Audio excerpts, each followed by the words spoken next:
There's a reason why the most successful people in the world work in complete silence, while everyone else is busy making noise about their plans. There's a reason why billionaires, world-class athletes, and industry leaders rarely announce what they're working on until it's already done.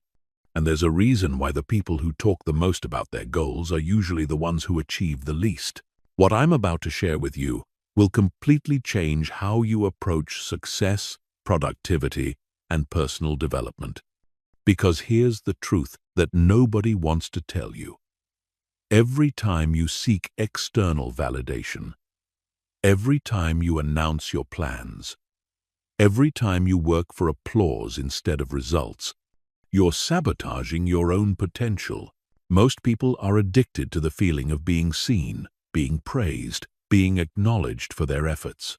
But what they don't realize is that this addiction is the very thing keeping them from achieving anything meaningful.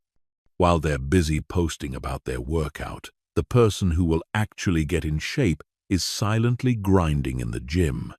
While they're announcing their business idea to everyone who will listen, the person who will actually build a successful company is quietly executing in private. By the end of this video, you'll understand why silence isn't just a strategy, it's a superpower. You'll learn the psychological mechanisms that make private work exponentially more effective than public work. And most importantly, you'll discover how to build an internal system so strong that you'll never need external validation again. This isn't about becoming antisocial or hiding from the world. This is about developing the kind of mental strength and focus that separates the top 1% from everyone else. This is about becoming the type of person who gets results instead of getting likes. Chapter 1. The validation trap that's destroying your potential. Here's something that will shock you. The human brain gets the same dopamine hit from talking about a goal as it does from actually achieving it.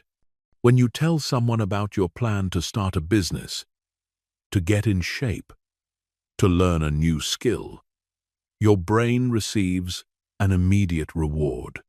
It feels like you've already accomplished something, even though you've done absolutely nothing. This is called social reality bias. And it's one of the most dangerous psychological traps that ambitious people fall into. Your brain doesn't distinguish between the satisfaction of announcing a goal and the satisfaction of completing it. So when you share your plans, you literally trick yourself into feeling accomplished before you've even started. Think about it.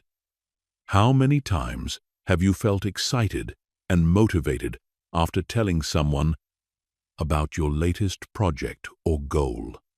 How many times did that excitement fade within days, leaving you wondering where your motivation went? This isn't a coincidence. You gave away your motivational energy in exchange for temporary social validation. But the damage goes deeper than just lost motivation. When you make your goals public, you unconsciously shift your focus from internal satisfaction to external approval. Instead of working because the work itself is rewarding, you start working for the recognition. Instead of measuring success by your actual progress, you start measuring it by how impressed other people seem. This creates a devastating cycle. You do a little work, then immediately seek validation for that work. You share your progress, get your dopamine hit, and then lose momentum because your brain thinks you've already been rewarded. Meanwhile, the person working in silence doesn't get that premature reward. So they keep working until they achieve actual results. Every successful person understands this principle, even if they can't articulate it. Warren Buffett doesn't announce his investment strategies before he executes them. Elon Musk builds rockets and cars in private facilities before revealing them to the world. World-class athletes train in private for years before competing publicly. They understand that the energy you spend seeking validation is energy you're not spending on execution. The validation trap is particularly dangerous in our social media age. People have become addicted to the instant gratification of shares, likes, and comments.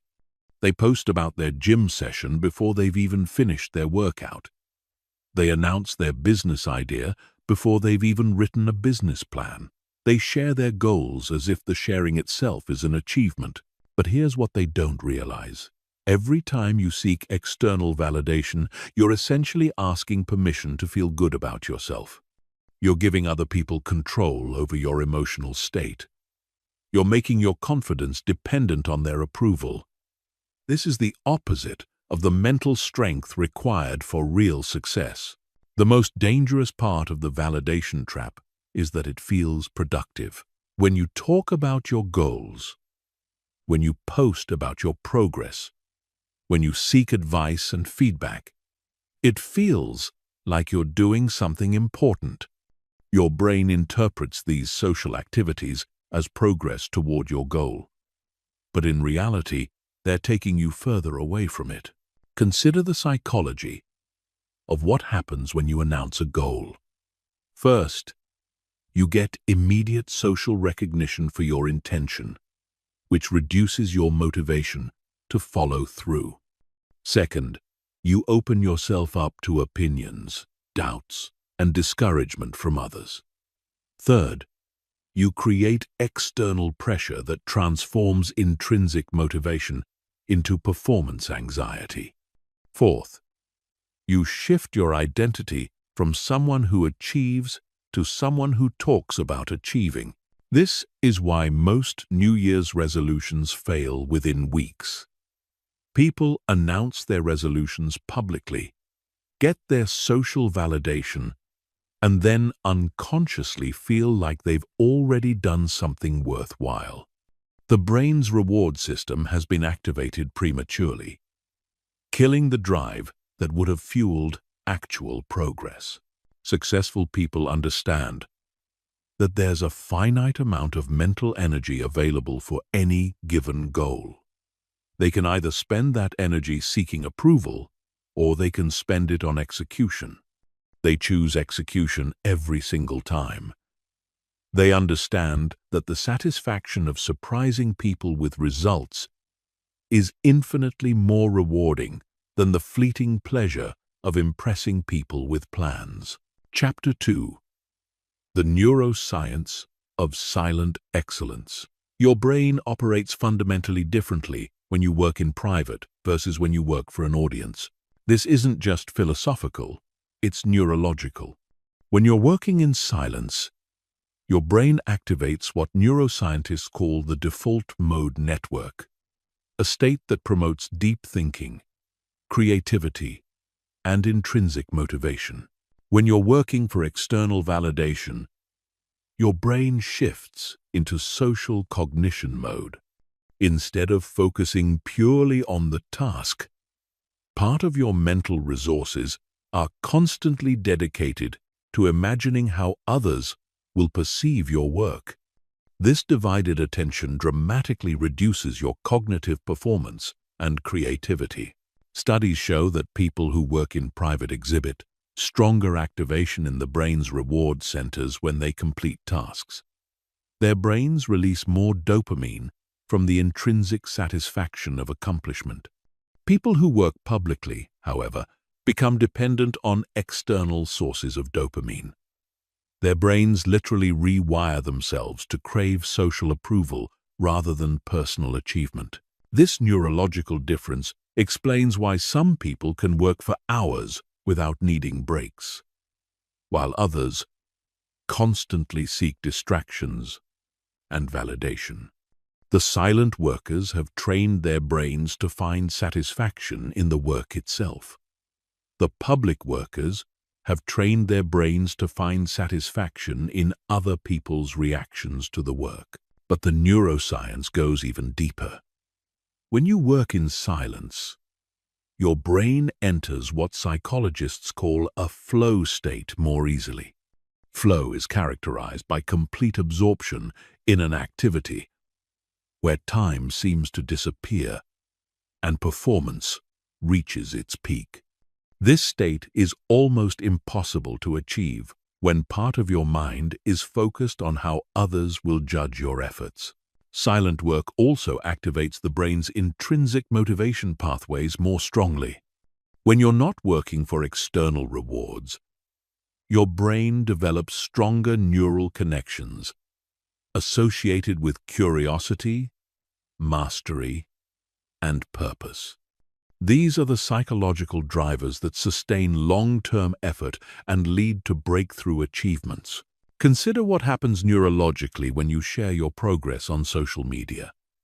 Your brain releases a small amount of dopamine when you post, anticipates more dopamine from likes and comments, and then either gets a larger hit if the response is positive or experiences disappointment if the response is poor. This creates an addictive cycle where your brain starts craving the next social media interaction rather than the next work session. Meanwhile, the person working in silence builds what neuroscientists call frustration tolerance. Their brain learns to persist through difficult periods without external reward. This neurological adaptation is crucial for achieving anything significant, because all meaningful work involves periods where progress feels slow or invisible. The brain also processes setbacks differently when you work in private. When you fail privately, your brain focuses on problem solving and learning from the experience.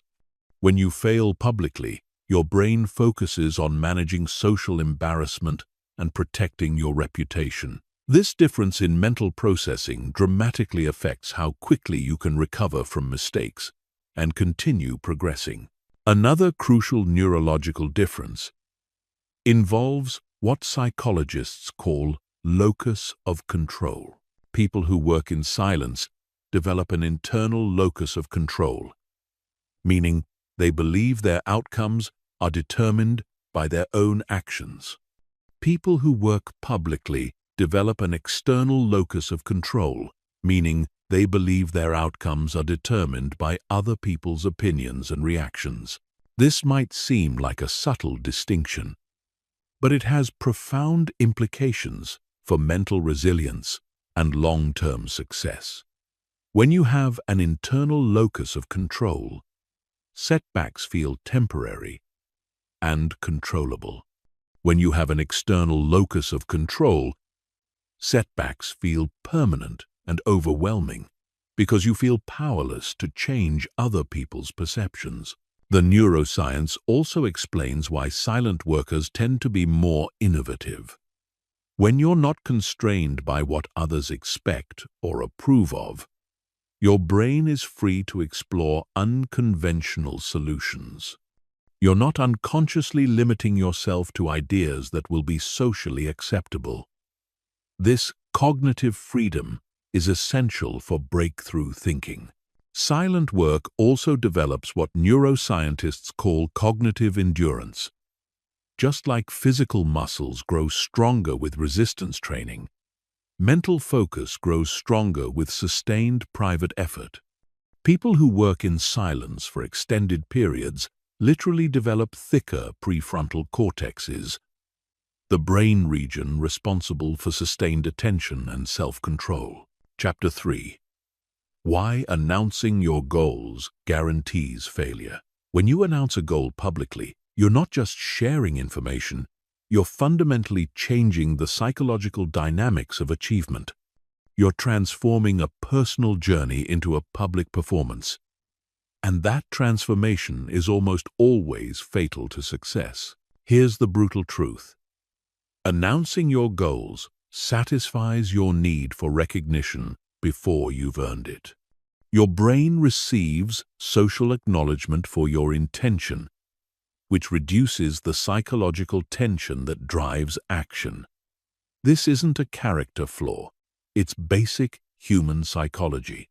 Your brain is designed to seek the most efficient path to feeling good. And if talking about goals provides that feeling, Why would it motivate you to do the actual work? But the damage of goal announcement goes far beyond reduced motivation.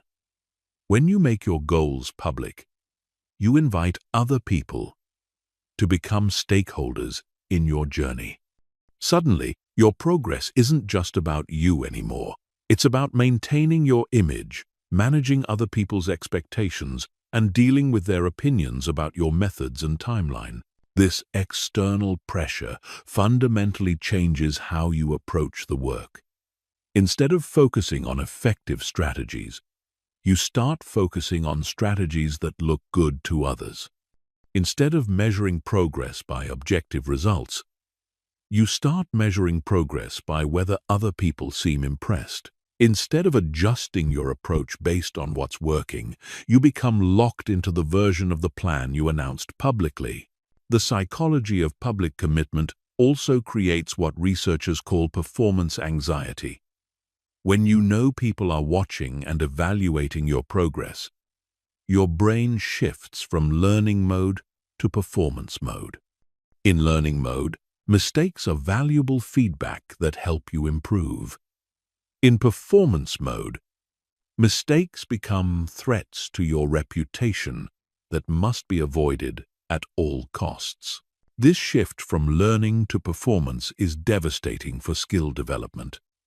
All meaningful growth requires experimentation, failure, and adaptation. But when you're performing for an audience, you become risk-averse. You stick to strategies you know you can execute rather than strategies that might be more effective but involve a higher risk of visible failure. Consider what happens when you announce a goal and then encounter obstacles. If you were working privately, you could quietly adjust your approach, change your timeline, or even pivot to a different goal entirely. But once you've announced your intention publicly, making changes feels like admitting failure. So instead of adapting intelligently, you double down on strategies that aren't working.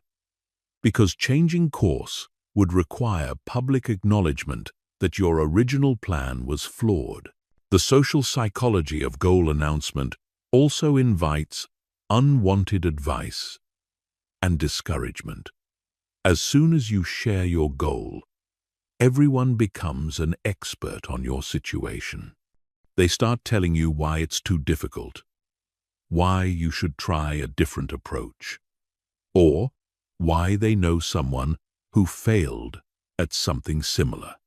Even well-meaning friends and family can undermine your confidence with their concerns and suggestions.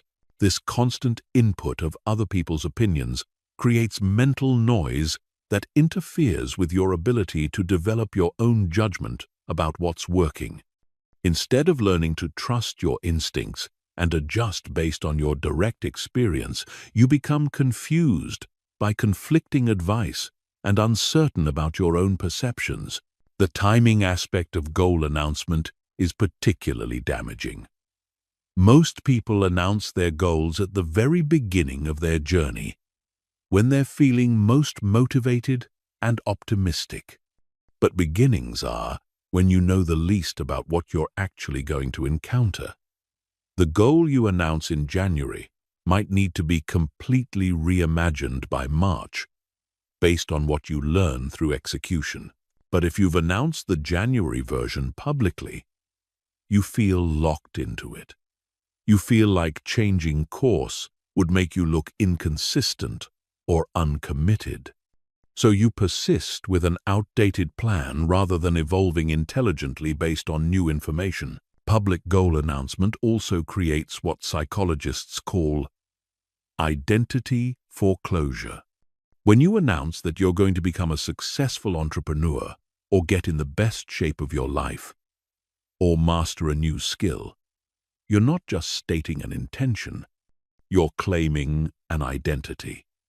Your brain starts to invest in maintaining that identity rather than doing the work required to earn it.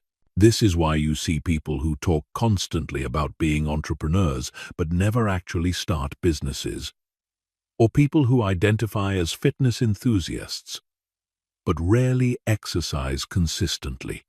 They've received social validation for the identity without having to demonstrate the behaviors that would actually create that identity. The most successful people understand that goals are private contracts with themselves, not public promises to others. They work toward their objectives in silence, adjusting and adapting as needed, until they achieve results worth sharing. They understand that the energy spent managing other people's expectations is energy not spent on execution. They also understand that surprising people with results is infinitely more satisfying than impressing people with plans. When you work in silence and then reveal your achievements, people are genuinely impressed because they see concrete evidence of your capability. When you announce goals and then fail to achieve them, people learn to discount your future announcements. Chapter 4. The compound effect of invisible work. Most people dramatically underestimate the power of work that nobody sees. They think that if effort isn't recognized, acknowledged, or applauded, it somehow doesn't count. But the opposite is true. Invisible work is the most powerful work because it compounds without the friction of external expectations and social pressures. When you work in silence, every ounce of energy goes directly into improving your skills, building your systems, and moving toward your objectives. There's no energy wasted on managing your image, explaining your progress, or dealing with other people's opinions.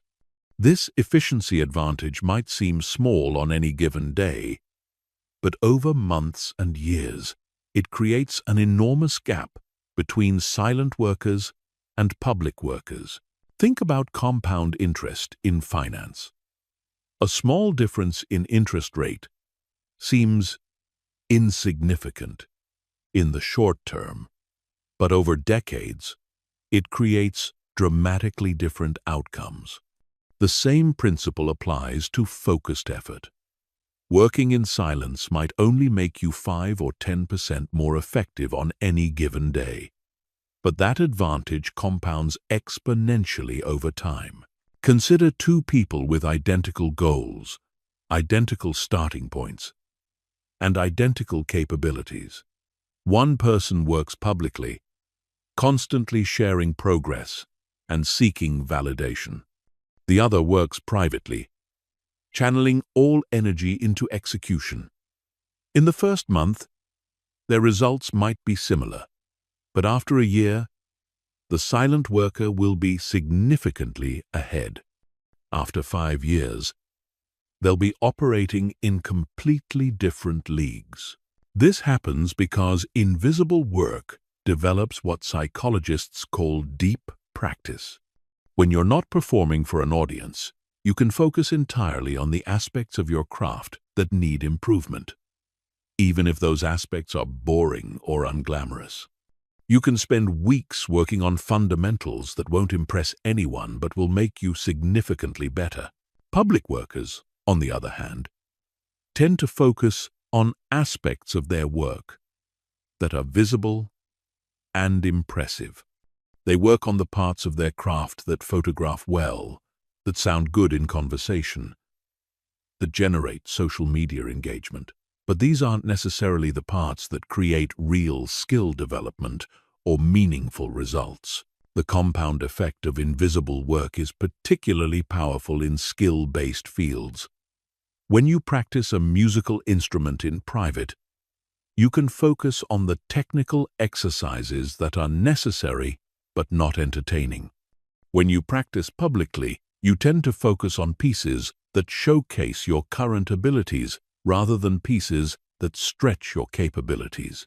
This principle applies to every area of development.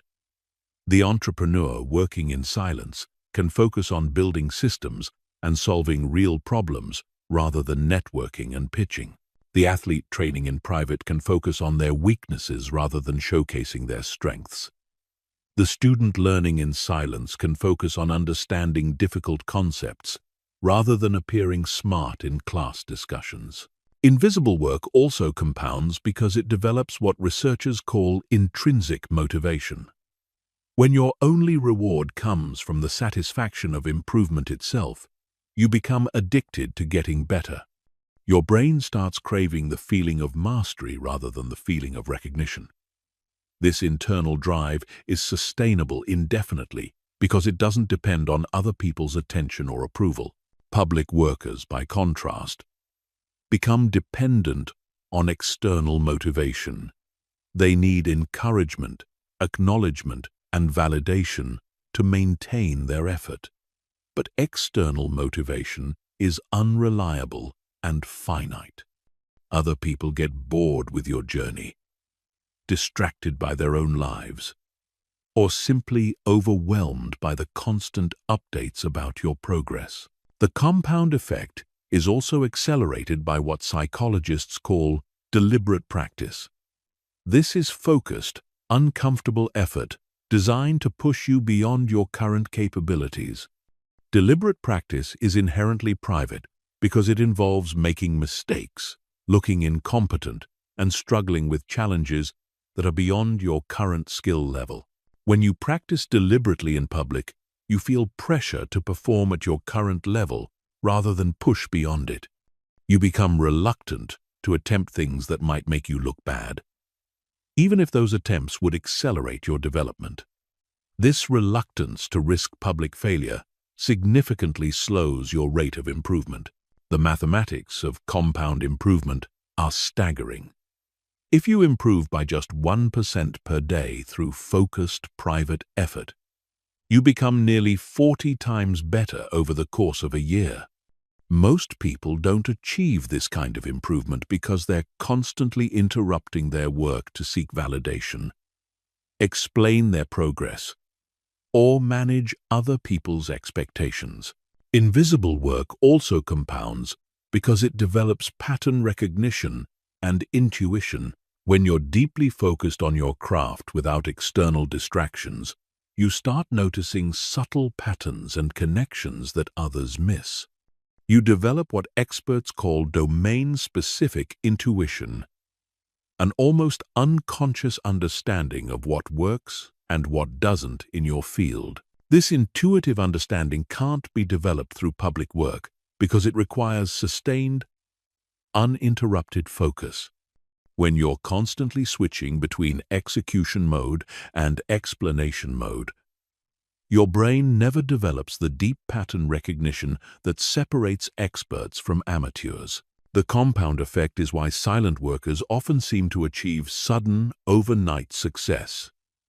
From the outside, it looks like they came out of nowhere. But in reality, they've been steadily improving in private for years, building skills and systems that weren't visible until they reached a critical mass of capability. Chapter 5. Building an unshakable internal compass. The ability to maintain direction and motivation without external validation is perhaps the most crucial skill for achieving anything significant. Most people are like ships without anchors, constantly drifting based on the winds of social approval and disapproval. But the highest achievers develop what I call an internal compass, a psychological system that keeps them oriented toward their true objectives regardless of external circumstances. This internal compass isn't built overnight. It's developed through deliberate practice of self-reliance, through repeatedly choosing your own judgment over other people's opinions, and through learning to find satisfaction in your own progress rather than in other people's recognition of that progress. The foundation of an internal compass is clarity about your values and objectives. Most people never take the time to clearly define what they actually want versus what they think they should want, based on social expectations. They pursue goals that sound impressive rather than goals that are meaningful to them personally. This misalignment between true desires and stated goals makes it impossible to develop genuine internal motivation. To build a real internal compass, you must first spend serious time in solitude, away from the influence of other people's expectations, honestly examining what you actually want from your life. Not what would impress your parents, not what would look good on social media, not what would make you seem successful to your peers, but what would actually create a sense of purpose and satisfaction for you personally. This process of honest self-examination is uncomfortable because it requires confronting the gap between your authentic desires and the image you've been projecting to the world. Many people discover that they've been pursuing careers, relationships, and lifestyles that don't actually align with their core values. But this discomfort is necessary for developing genuine internal motivation. Once you have clarity about your true objectives, you must learn to measure progress using internal metrics rather than external validation. This means developing your own standards of quality, your own definitions of success, and your own methods for evaluating whether you're moving in the right direction. Internal metrics might include skills developed, problems solved, systems built, or personal growth achieved. These metrics are often invisible to others, but they're more reliable indicators of real progress than external measures like recognition, income, or social status. Building an internal compass also requires developing what psychologists call emotional self-regulation. This is the ability to maintain emotional equilibrium regardless of external circumstances. When you depend on other people's approval for emotional stability, you become vulnerable to manipulation and distraction. When you can maintain emotional balance through your own internal resources, you become psychologically independent. Emotional self-regulation is developed through practices like meditation, journaling, and regular solitude. These practices teach you to observe your emotions without being controlled by them, to find peace within yourself rather than seeking it from external sources, and to maintain perspective during both successes and setbacks. The internal compass also requires developing confidence in your own judgment. Most people constantly seek advice, feedback, and validation because they don't trust their own ability to make good decisions. But confidence in your judgment is built through making decisions, observing the results, learning from mistakes, and gradually becoming more accurate in your assessments. This process requires accepting that you will make mistakes and that mistakes are valuable sources of information rather than character flaws. When you're not afraid of making wrong decisions, you become more willing to trust your instincts and act on your own judgment. Building an internal compass also involves developing what researchers call intrinsic motivation. This is motivation that comes from the satisfaction of the activity itself, rather than from external rewards. When you find genuine enjoyment in the process of improving, creating, and achieving, you become independent of other people's recognition or approval. Intrinsic motivation is developed by focusing on activities that naturally engage your curiosity and interest, by setting challenges that are difficult but achievable, and by regularly reflecting on the satisfaction you derive from your own progress and growth. The internal compass must also include a long-term perspective that extends beyond immediate social feedback. Most people make decisions based on short-term social consequences rather than long-term personal outcomes. They choose paths that will be immediately approved by others rather than paths that will create lasting satisfaction and achievement. Developing a long-term perspective requires regularly imagining yourself 5, 10, or 20 years in the future and honestly evaluating whether your current choices will create the life you actually want to live. This long-term thinking helps you resist the temptation to make decisions based on immediate social approval. The strongest internal compass also includes what I call selective indifference. This is the ability to genuinely not care about other people's opinions on matters that don't affect them. When you become selectively indifferent to social approval, you free up enormous mental and emotional energy that can be redirected toward meaningful achievement. Selective indifference doesn't mean becoming antisocial or inconsiderate.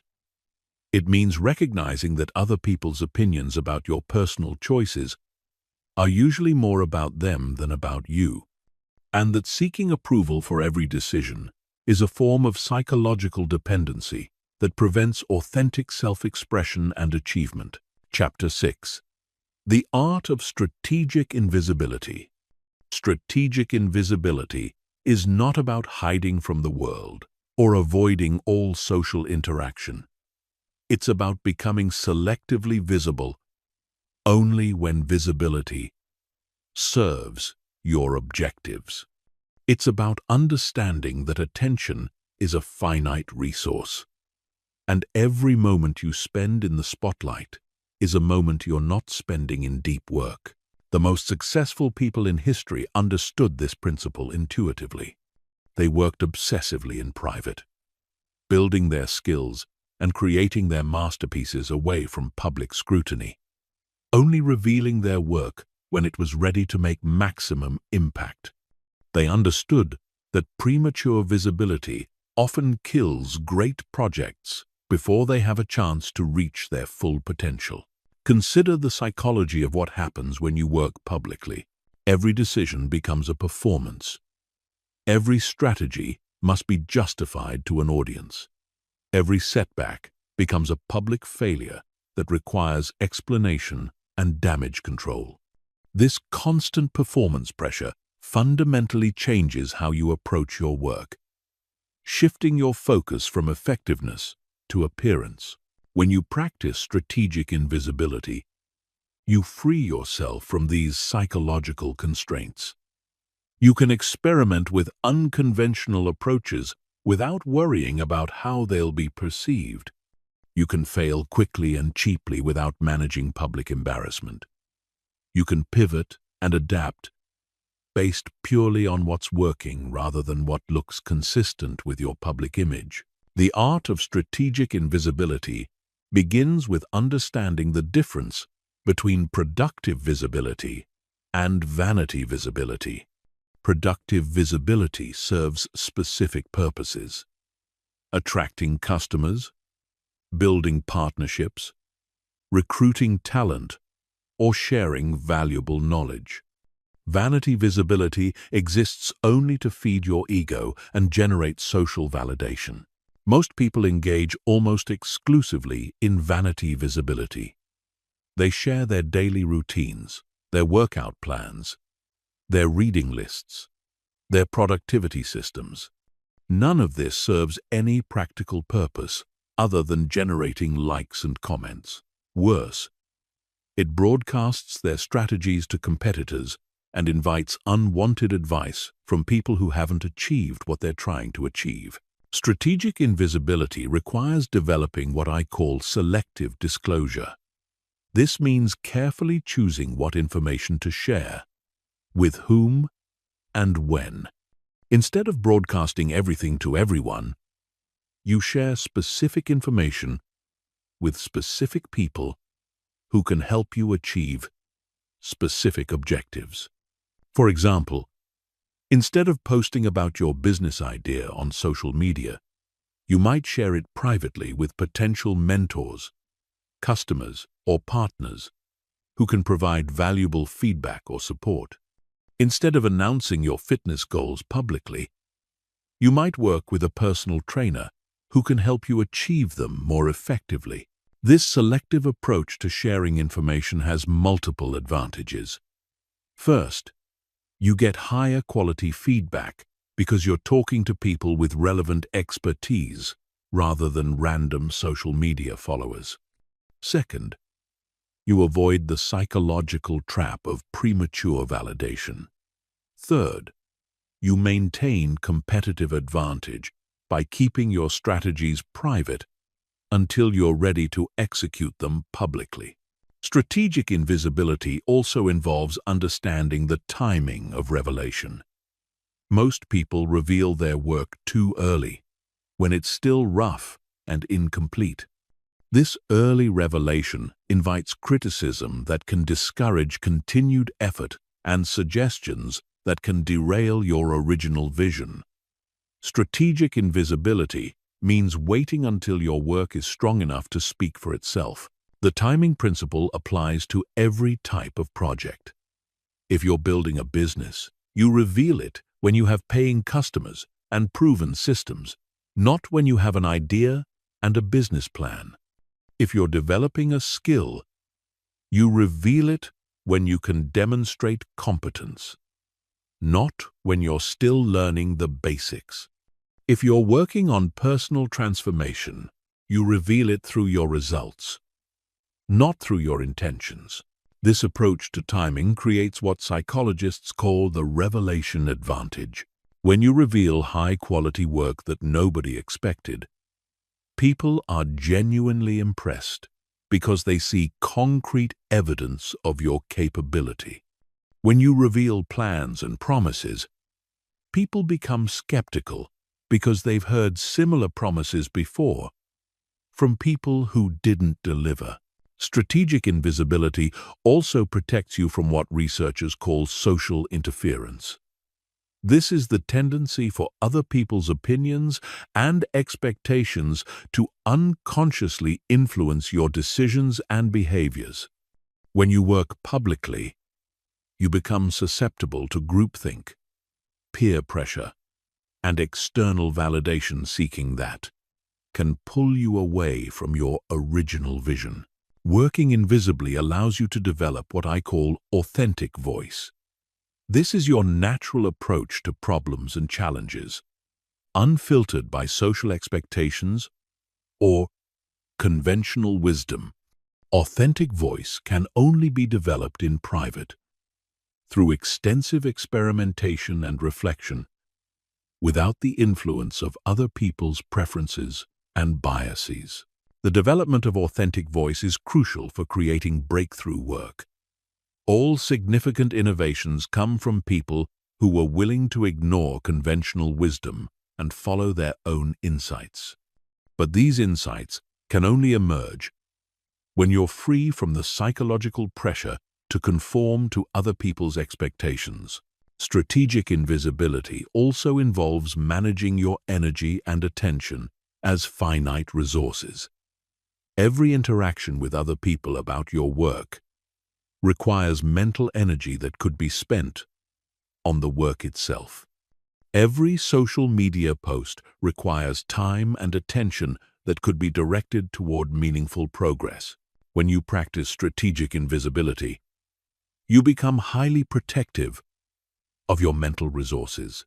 You realize that your ability to focus deeply and work consistently is your most valuable asset, and you guard it accordingly. You become selfish with your time and energy, not out of antisocial tendencies, but out of recognition that these resources are required for meaningful achievement. The most powerful aspect of strategic invisibility is that it creates what I call compound mystery. When people don't know what you're working on, they become curious. When they occasionally see evidence of your progress without understanding the full scope of your efforts, they become intrigued. When you finally reveal significant results, they're genuinely surprised and impressed.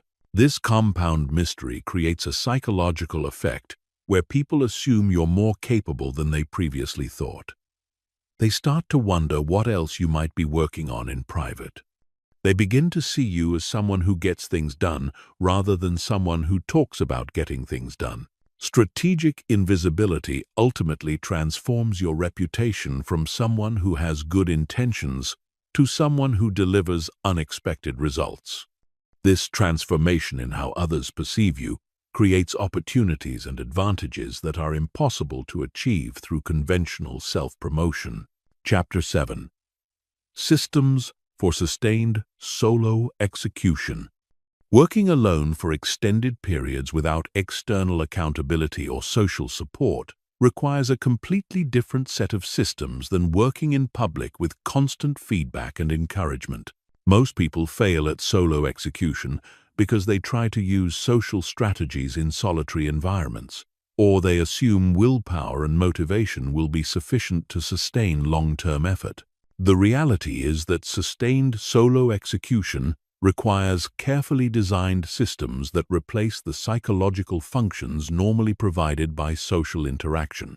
You need systems for motivation when you don't feel like working, systems for feedback when nobody is watching, systems for accountability when you're only answerable to yourself, and systems for momentum when progress feels invisible. The foundation of any solo execution system is what I call environmental design. Your physical environment profoundly affects your psychological state and your ability to maintain focus over extended periods.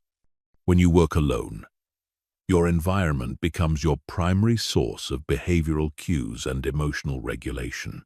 Environmental design begins with creating a dedicated workspace that is optimized for deep work rather than comfort or social interaction. This space should be free from distractions, properly lit and ventilated, and organized in a way that minimizes decision fatigue. Every element of your workspace should either support focused work or be eliminated entirely. The psychological principle behind environmental design is that your brain automatically adapts to environmental cues.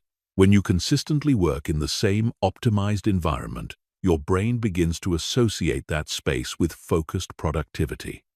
Eventually, simply entering that environment triggers a mental state conducive to deep work.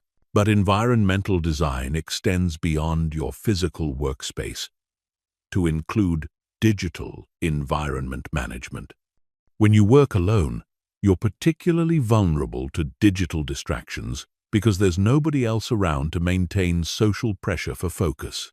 This means you must be ruthless about controlling your digital environment.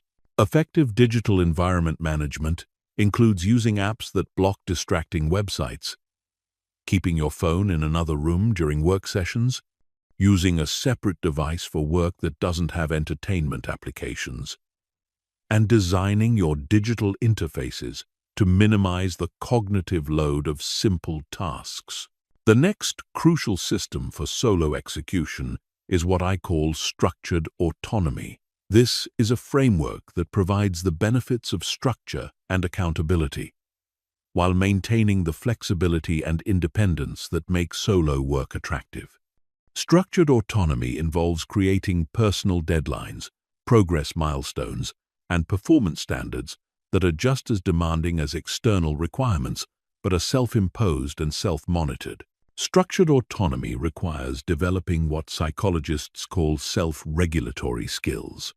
These are the mental abilities that allow you to monitor your own performance, adjust your strategies based on results, and maintain effort toward long-term goals, even when immediate rewards are not available. Self-regulatory skills are developed through deliberate practice of self-monitoring. This means regularly tracking your progress, analyzing your performance patterns, identifying what's working and what isn't, and making systematic adjustments to improve your effectiveness. Most people avoid this kind of self-monitoring because it requires honest self-assessment, but it's essential for solo execution. Another critical system is what I call motivation independence. When you work in public, other people's enthusiasm, encouragement, and expectations provide external motivation that helps you persist through difficult periods. When you work alone, You must generate this motivation internally through systematic practices.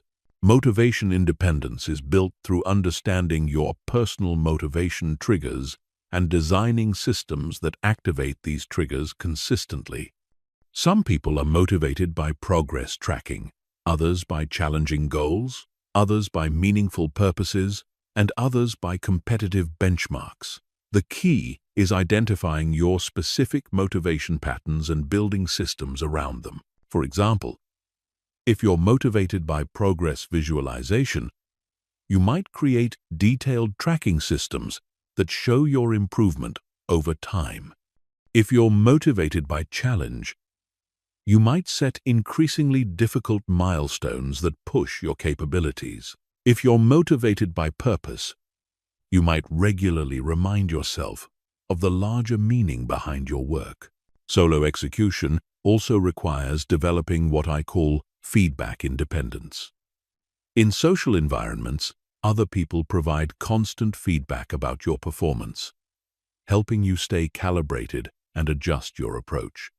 When working alone, you must create systematic feedback mechanisms that serve the same function. Feedback independence involves developing objective metrics for measuring your performance and regular practices for analyzing those metrics. This might include weekly performance reviews, where you assess what you accomplished, what you learned, and what you want to improve. It might include regular testing of your skills to ensure you're actually improving rather than just putting in time. The most sophisticated feedback independence systems include what researchers call deliberate practice protocols. These are structured approaches to skill development that involve identifying specific weaknesses, designing exercises to address those weaknesses, getting objective feedback on your performance, and continuously adjusting your approach based on results. Another essential system for solo execution is what I call energy management. When you work alone for extended periods, you don't have the natural energy breaks that come from social interaction. You don't have meetings, conversations, or collaborative activities that provide mental variety and emotional stimulation. This means you must deliberately design energy management practices that prevent burnout and maintain sustainable productivity. Energy management involves understanding your natural energy rhythms and designing your work schedule around them. Most people have specific times of day when they're most mentally sharp, and other times when they're better suited for routine tasks. Solo execution requires matching your most important work to your peak energy periods and using low energy periods for maintenance tasks. Energy management also includes designing recovery practices that restore your mental and emotional resources. This might include physical exercise, meditation, time in nature, creative activities, or social interaction scheduled specifically to recharge your batteries for solo work. The final crucial system for solo execution is what I call momentum preservation. When you work alone, there's nobody else around to help you restart when you lose momentum. If you have a bad day, get distracted, or encounter obstacles, you must rely entirely on your own systems to get back on track. Momentum preservation involves creating what I call minimum viable progress standards. These are the smallest possible actions you can take on difficult days that still maintain forward movement toward your goals. The principle is that it's easier to maintain momentum than to recreate it from zero.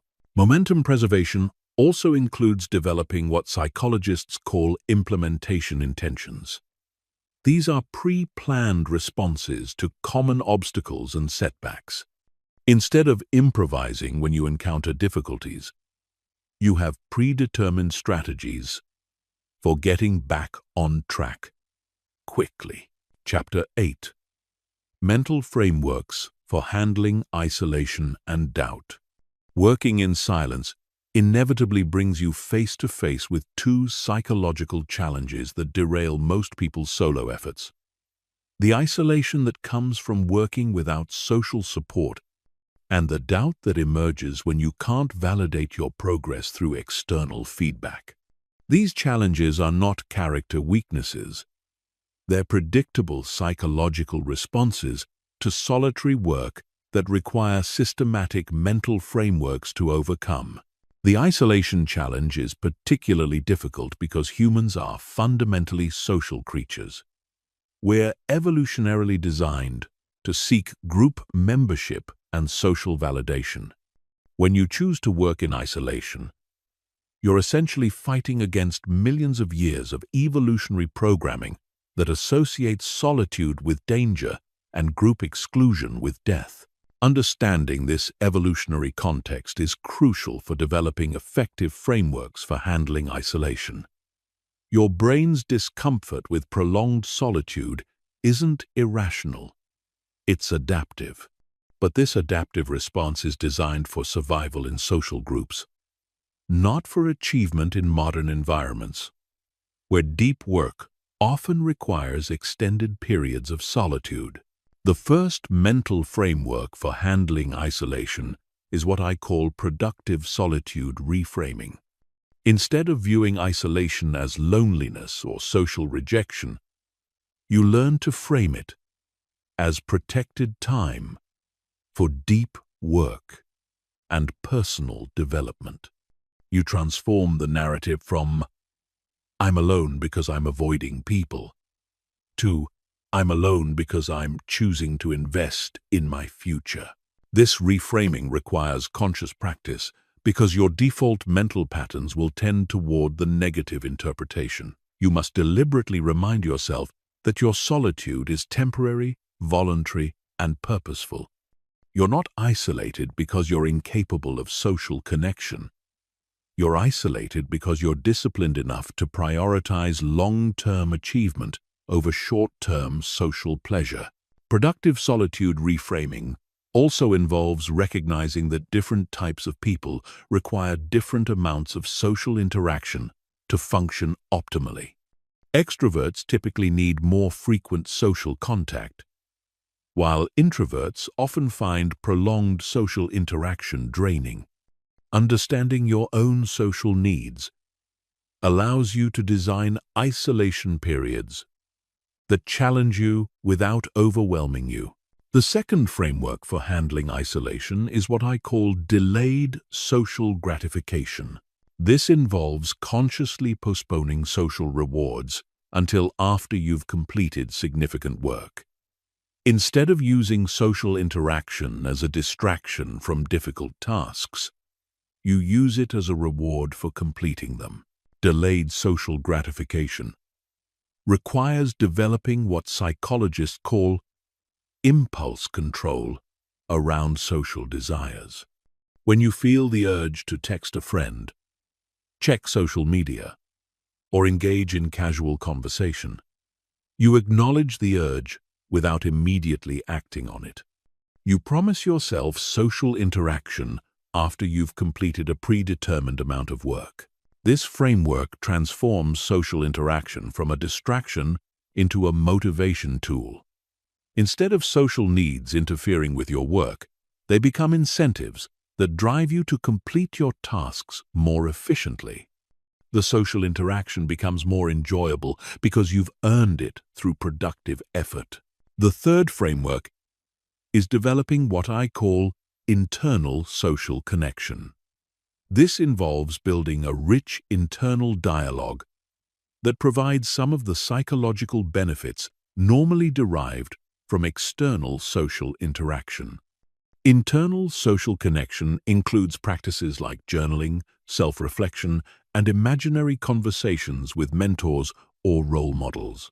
Internal social connection is not about replacing real relationships. It's about developing the psychological self-sufficiency that allows you to work alone for extended periods without feeling completely isolated. When you have a strong internal dialogue, you can process thoughts and emotions without immediately needing external validation or feedback. The doubt challenge is equally predictable and potentially more destructive than isolation. When you work in silence, you don't have the constant external feedback that normally helps you calibrate whether you're making progress or wasting your time. This absence of feedback creates space for doubt to grow, often to the point where it paralyzes further effort. Doubt becomes particularly intense during what researchers call the valley of despair. This is the period in any learning or achievement process where you've moved beyond beginner's enthusiasm, but haven't yet reached visible competence. You're aware enough to recognize how much you don't know, but not skilled enough to see clear evidence of progress. The first framework for handling doubt is what I call evidence-based self-assessment. Instead of relying on feelings or other people's opinions to evaluate your progress, you develop objective metrics that provide clear evidence of improvement. These metrics might include skills practiced, problems solved, systems built, or specific capabilities developed. Evidence-based self-assessment requires identifying leading indicators of progress rather than just lagging indicators. Leading indicators are measurements that predict future success, while lagging indicators only confirm past results. For example, if you're learning a skill, leading indicators might include hours of practice, specific techniques mastered, or complexity of problems you can solve. Lagging indicators might include income earned or recognition received. Focusing on leading indicators helps you maintain confidence during periods when lagging indicators aren't yet visible. You can see clear evidence that you're moving in the right direction even when external results haven't materialized. The second framework for handling doubt is what I call historical progress review. This involves regularly reviewing your development over extended time periods to gain perspective on your actual rate of improvement. When you're focused on daily or weekly progress, improvement often feels slow or invisible. But when you compare your current capabilities to where you were 6 months or a year ago, progress becomes undeniable. Historical progress review requires maintaining detailed records of your work and capabilities over time. This might include work samples, performance measurements, reflection notes, or skill assessments.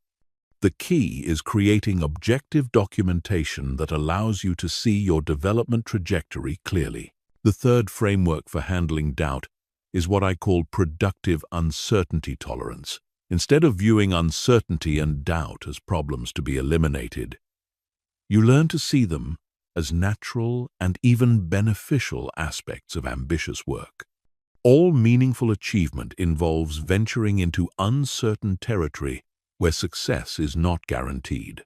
Productive uncertainty tolerance involves developing comfort with not knowing whether your current approach will work, whether you're progressing fast enough, or whether your ultimate goals are achievable.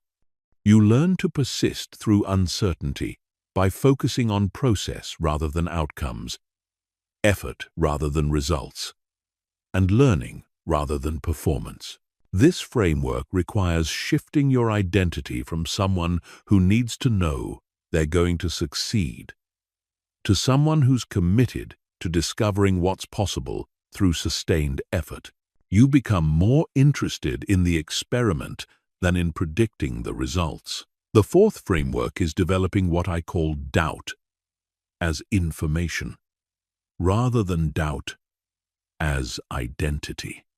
When doubt arises, instead of interpreting it as evidence that you're not capable of success, you interpret it as information about potential obstacles, skill gaps, or strategy adjustments that might be needed.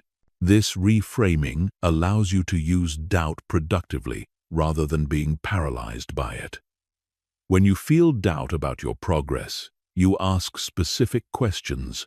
What evidence am I looking for that I'm not seeing? What skills might I need to develop? What assumptions might I need to question?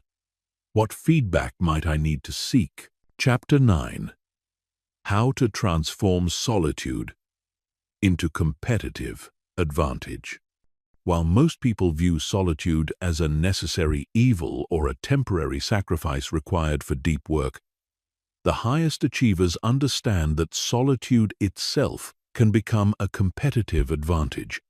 When you learn to thrive in solitude rather than merely endure it, you develop capabilities that are impossible to cultivate in social environments and gain access to mental states that create breakthrough thinking. The competitive advantage of solitude begins with the simple fact that most people are uncomfortable with extended periods of alone time. In a world where everyone is constantly connected, constantly stimulated, and constantly seeking external validation, the person who can work effectively in isolation has access to mental resources that others cannot tap.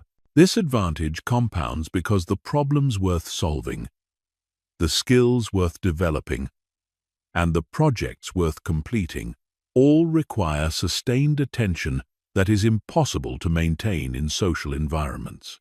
While others are fragmenting their attention across multiple conversations, meetings, and social interactions, you're developing the kind of deep focus that produces exponential rather than linear results.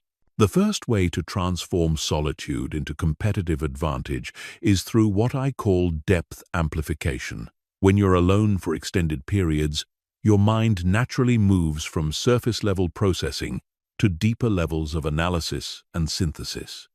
Without the constant interruption of social interaction, your brain can maintain focus on complex problems for hours at a time. This sustained focus allows you to see patterns and connections that are invisible to people working in social environments. You can hold multiple variables in your mind simultaneously, explore nuanced relationships between ideas, and develop insights that require extended contemplation.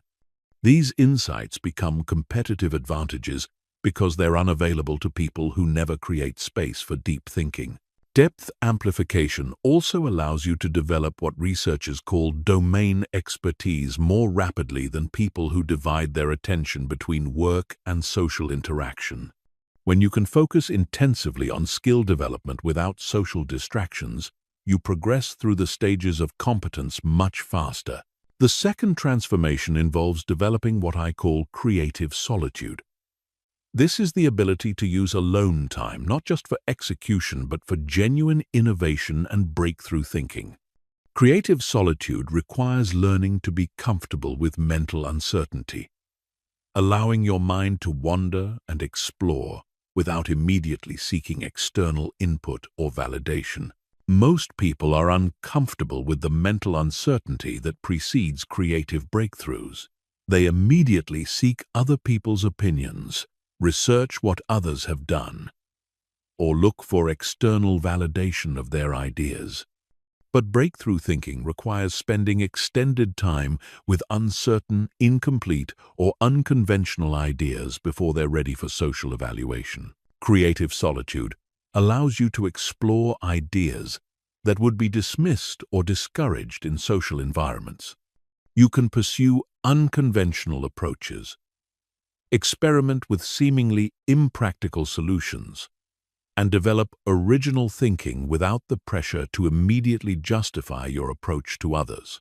The third transformation is developing what I call strategic patience. In social environments, people tend to optimize for immediate social rewards rather than long-term results. They choose strategies that will be immediately appreciated by others rather than strategies that will be effective over time. Solitude allows you to develop strategies and approaches based purely on their long-term effectiveness rather than their immediate social appeal. You can choose difficult paths that won't be understood or appreciated by others until the results are evident. This strategic patience often leads to approaches that are superior to conventional wisdom but would be impossible to pursue in social environments. Strategic patience also allows you to maintain focus on objectives that require years of sustained effort. While others are constantly pivoting based on social feedback and changing trends, you can maintain consistent direction toward long-term goals that may not be fashionable or immediately understood. The fourth transformation involves what I call intuitive development.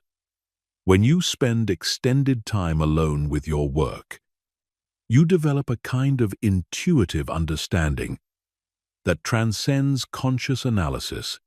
You begin to sense what approaches will work before you can articulate why.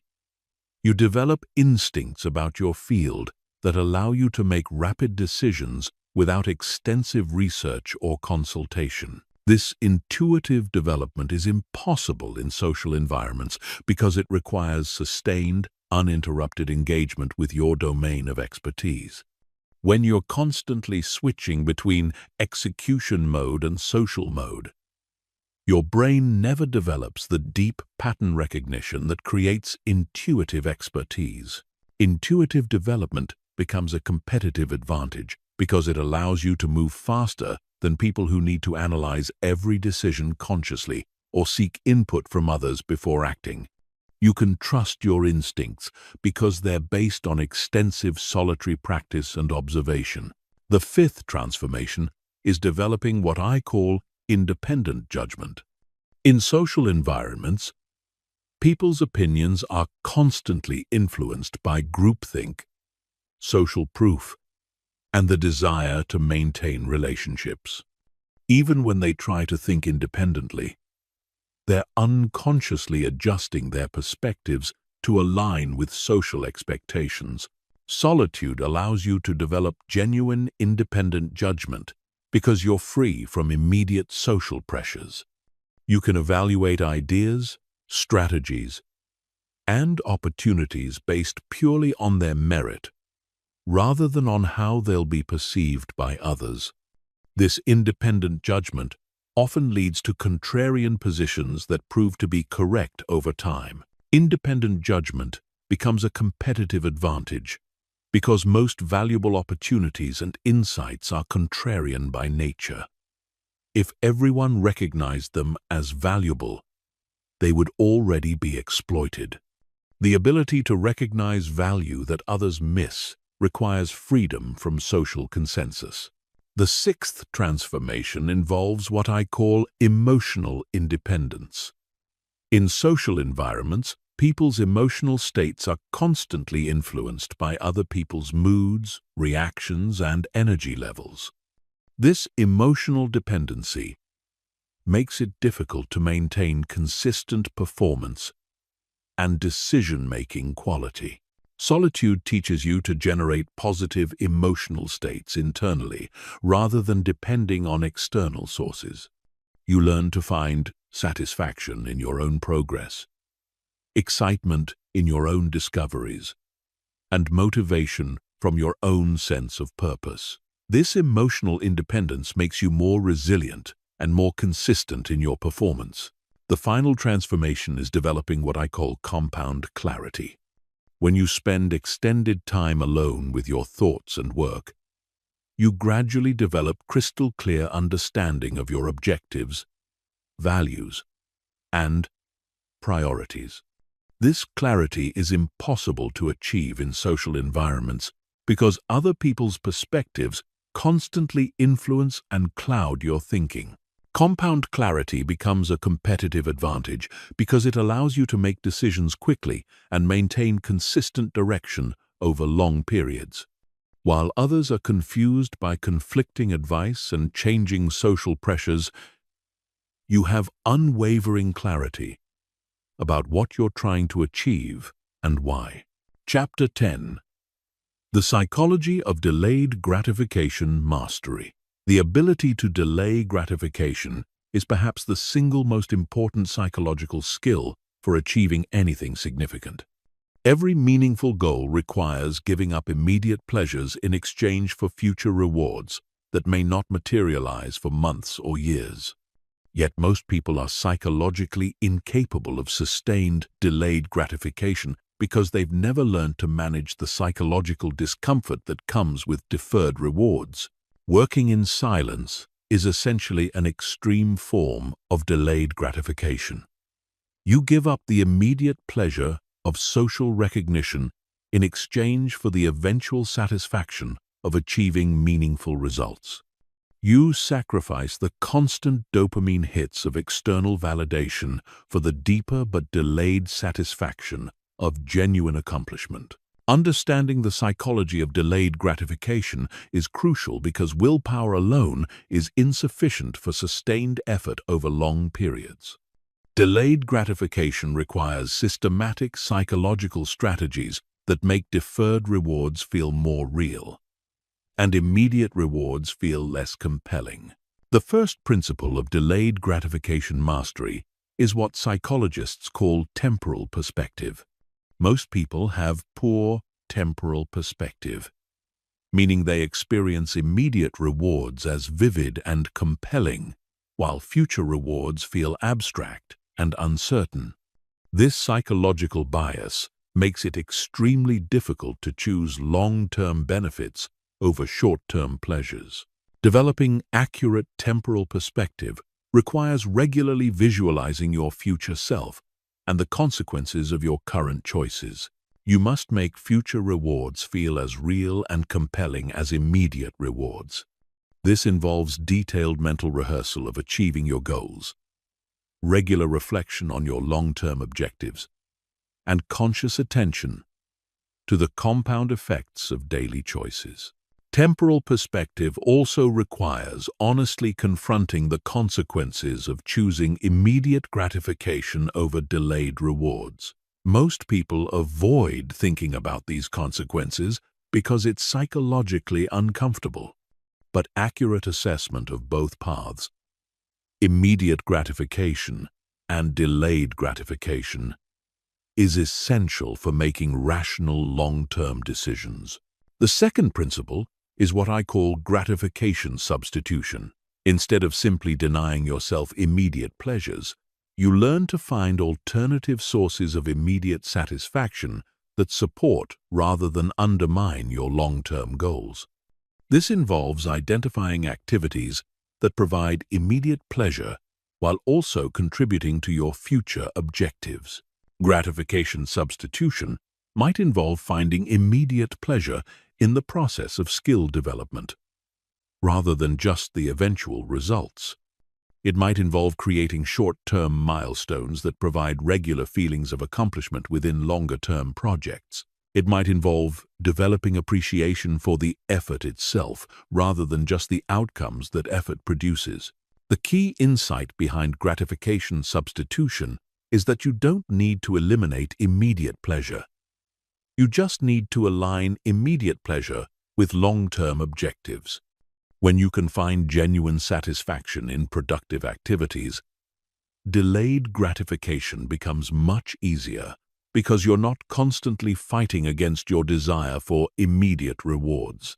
The third principle is developing what researchers call implementation intentions around gratification choices. Most people make gratification decisions impulsively, in the moment, when their willpower is already depleted and their judgment is compromised. Implementation intentions involve pre-deciding how you'll handle specific temptation situations before they arise.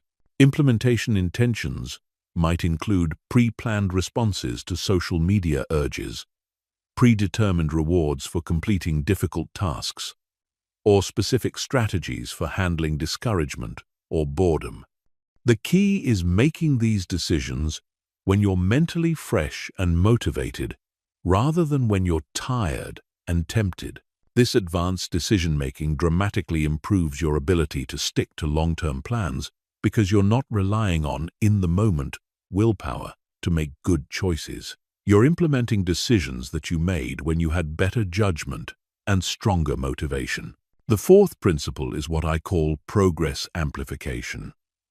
Most people underestimate their progress toward long-term goals because progress is often invisible on a daily basis.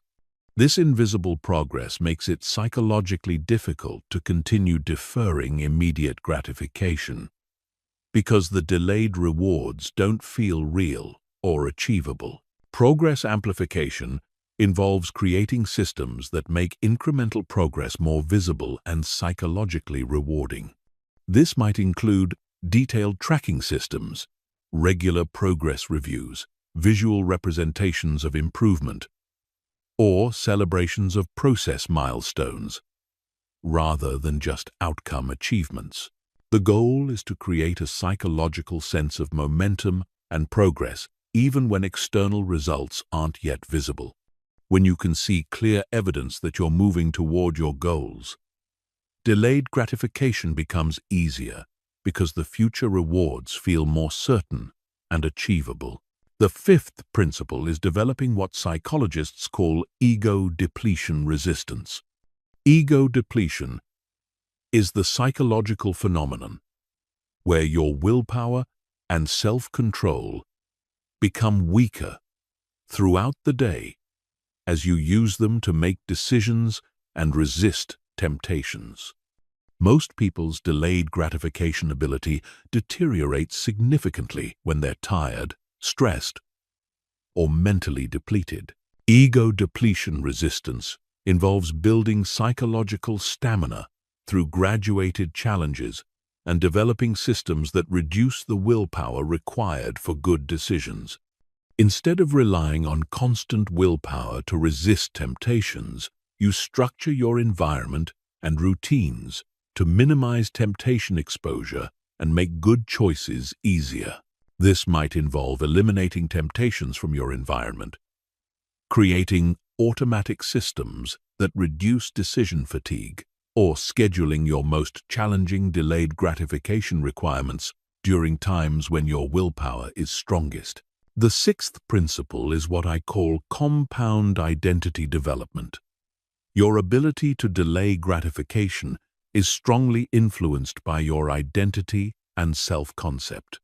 If you see yourself as someone who lacks self-control or someone who deserves immediate pleasure, delayed gratification will feel like deprivation or punishment.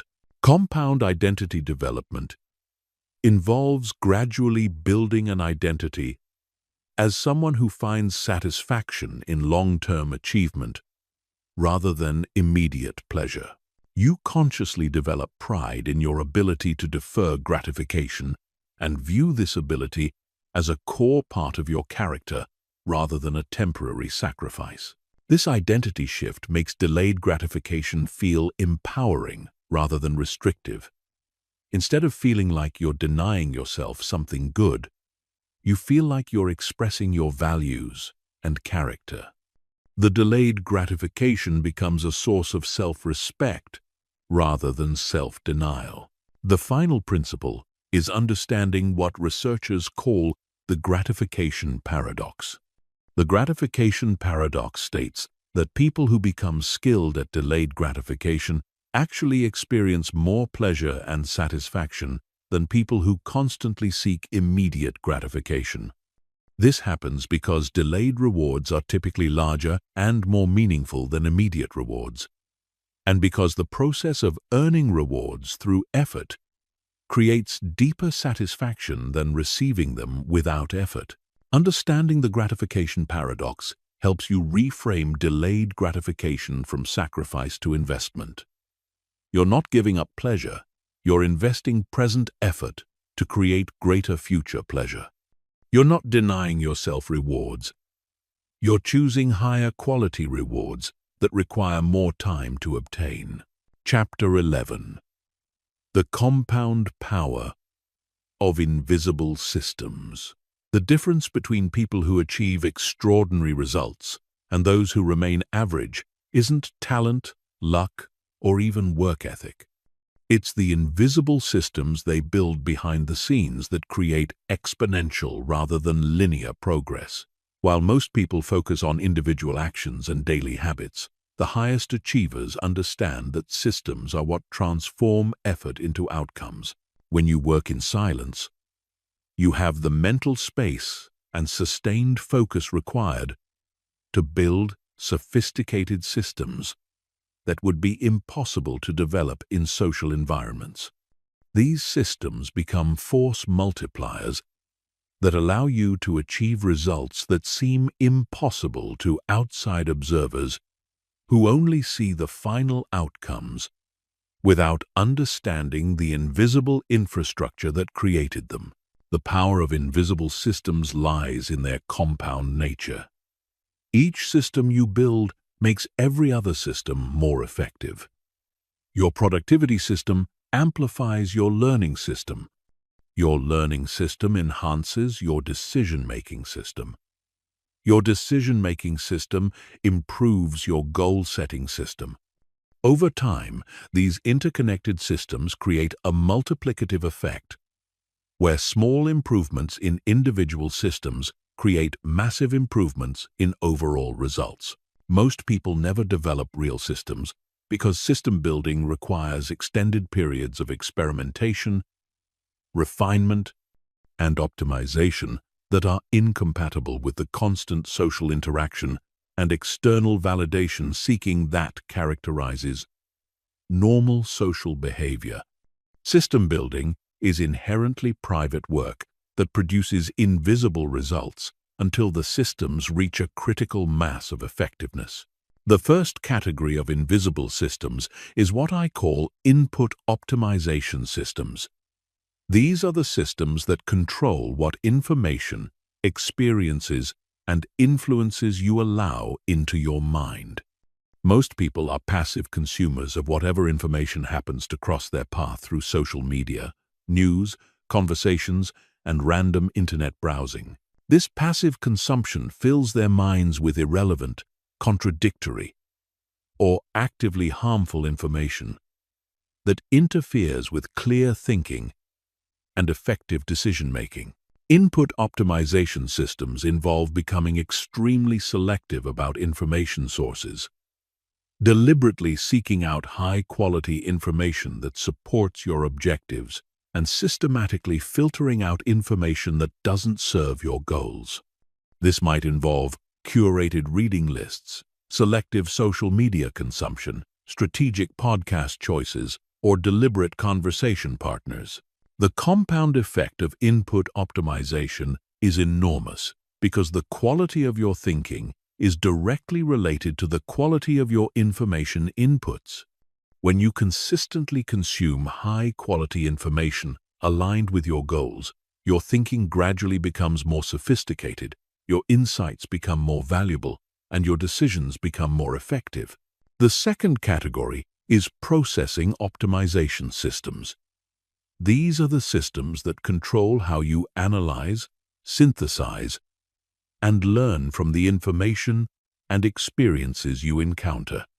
Most people process information passively, allowing insights to pass through their minds without systematic capture, analysis, or integration into their existing knowledge base.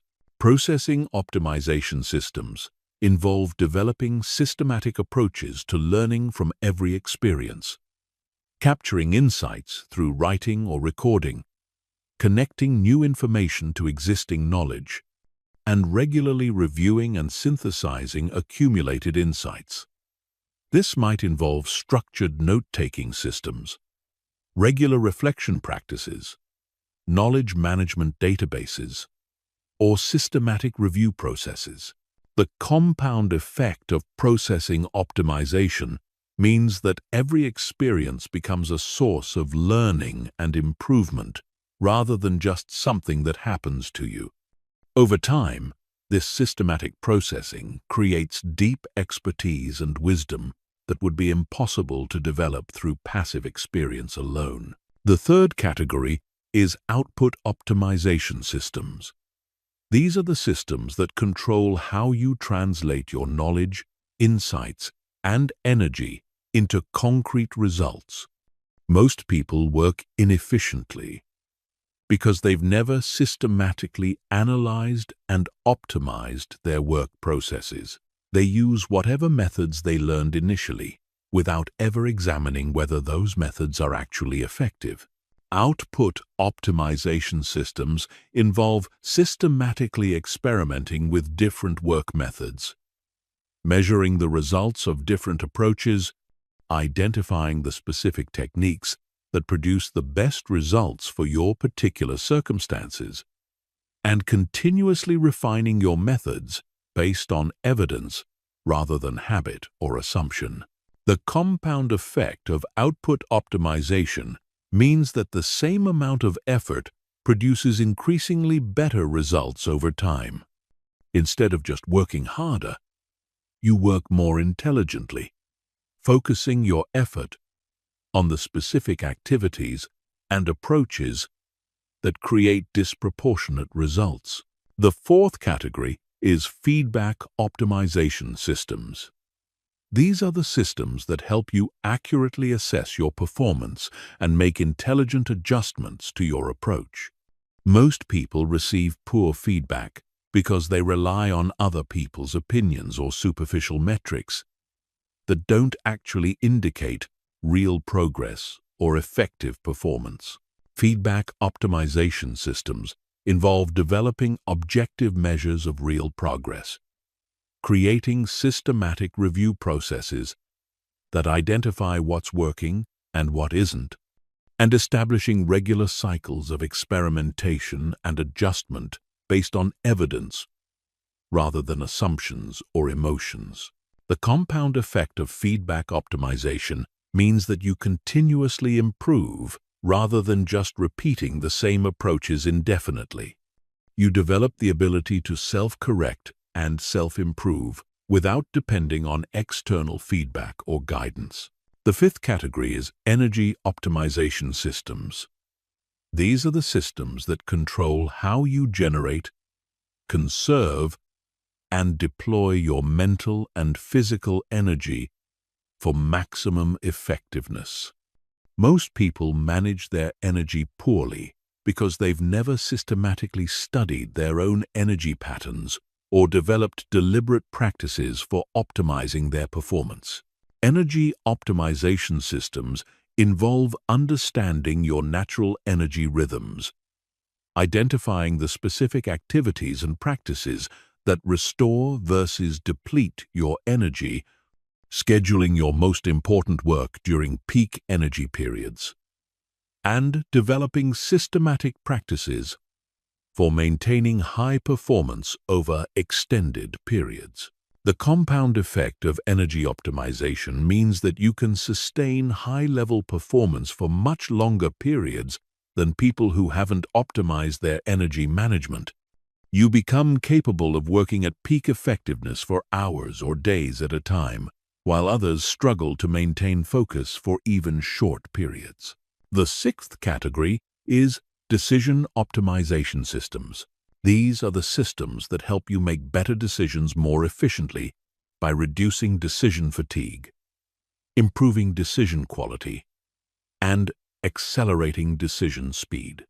Most people make poor decisions because they approach each decision as a unique problem rather than developing systematic approaches to common decision types.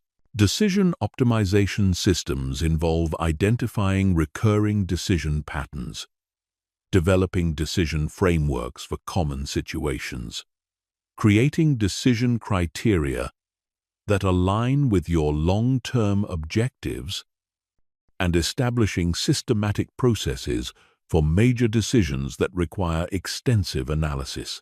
The compound effect of decision optimization means that your life trajectory improves dramatically over time because you consistently make choices that align with your objectives and values rather than making decisions based on immediate emotions or social pressures. The most powerful aspect of invisible systems is that they create what I call automated excellence. Once your systems are sufficiently developed and refined, high-level performance becomes automatic rather than requiring conscious effort. You achieve excellent results, not through constant willpower and motivation, but through systematically designed processes that naturally produce excellent outcomes. This automated excellence is what creates the appearance of effortless success in highly successful people. Outside observers see someone who seems to achieve remarkable results without struggle. But what they don't see is the sophisticated system infrastructure that makes those results inevitable rather than accidental. Chapter 12. Breaking free from the need for external validation. The addiction to external validation is perhaps the most limiting psychological dependency that ambitious people face. It's more subtle than addiction to substances because seeking approval and recognition feels like natural, healthy social behavior. But when your emotional state, motivation, and self-worth become dependent on other people's reactions, you've essentially given control of your life to external forces that you cannot predict or control. Breaking free from this dependency isn't about becoming antisocial or indifferent to other people's opinions. It's about developing the psychological independence that allows you to pursue your objectives based on your own values and judgment, rather than constantly adjusting your behavior to maintain social approval. The first step in breaking validation addiction is understanding how it develops and why it's so psychologically compelling. From early childhood, most people learn that their worth is tied to other people's approval. They receive attention and affection when they behave in ways that please others, and experience withdrawal of attention when they don't conform to social expectations. This conditioning creates deep psychological associations between social approval and safety, belonging, and self-worth. By adulthood, seeking validation feels like a survival necessity rather than a psychological choice. The brain interprets social disapproval as a threat to survival, triggering stress responses that make independent action feel dangerous and uncomfortable. Understanding this evolutionary context is important because it helps you recognize that validation seeking isn't a character flaw. It's a predictable response to evolutionary programming that's no longer adaptive in modern environments. Your discomfort with working independently isn't evidence that you're doing something wrong. It's evidence that you're challenging outdated psychological programming. The second step is developing what I call validation independence through systematic desensitization. This involves gradually exposing yourself to situations where you act based on your own judgment rather than social approval, starting with low-stakes situations and gradually progressing to more significant decisions. Systematic desensitization might begin with small choices like selecting restaurants, movies, or activities based purely on your own preferences, rather than what you think others would approve of. It progresses to larger choices like career decisions, relationship decisions, or lifestyle choices made independently of social expectations. The key to systematic desensitization is starting with situations where the stakes are low enough that you can tolerate the discomfort of potential social disapproval without overwhelming anxiety. As you build confidence in your ability to make good decisions independently, you can gradually tackle situations where independence requires more psychological courage. The third step is developing what psychologists call intrinsic worth, rather than conditional worth. Conditional worth means that your self-esteem depends on meeting external standards or receiving external approval. Intrinsic worth means that your self-esteem is based on your own values, efforts, and integrity rather than other people's reactions. Developing intrinsic worth requires identifying your core values and using those values as the primary criteria for evaluating your choices and behavior. Instead of asking, "Will people approve of this?" you learn to ask, "Does this align with my values?" And, "Will this help me become the person I want to be?" This shift in evaluation criteria is psychologically challenging because it requires taking full responsibility for your choices and their consequences rather than being able to blame others for poor advice or social pressure. But this responsibility is also psychologically liberating because it means your self-worth is under your control rather than dependent on unpredictable external factors. The fourth step is understanding the hidden costs of validation, seeking that most people never calculate. These costs include the mental energy spent managing your image rather than improving your capabilities, the opportunities missed because you chose safe, socially acceptable paths rather than potentially superior unconventional paths, and the authentic relationships lost because you presented a curated version of yourself rather than your genuine personality.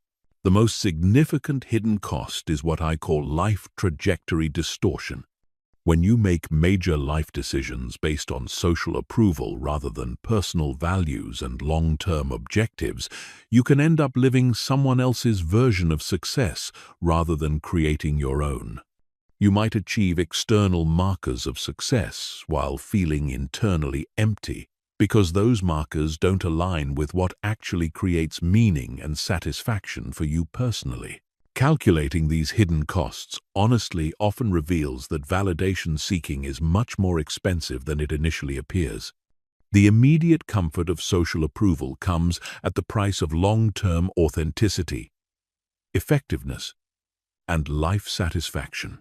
The fifth step is developing what I call selective social investment. Instead of seeking validation from everyone, you learn to identify the small number of people whose opinions are actually valuable and relevant to your objectives. You invest in relationships with people who share your values, understand your goals, and can provide informed feedback rather than just emotional support or social approval. Selective social investment involves being strategic about whose validation you seek rather than craving approval from anyone who will provide it. You recognize that not all opinions are equally valuable, and that seeking validation from people who don't understand your objectives or share your values is counterproductive. This selectivity doesn't mean becoming elitist or dismissive of others. It means recognizing that your time and emotional energy are finite resources that should be invested where they can create the most value for your personal development and goal achievement. The sixth step is developing what researchers call emotional self-regulation around validation needs. This involves learning to tolerate the discomfort that comes with acting independently without immediately seeking reassurance or approval from others.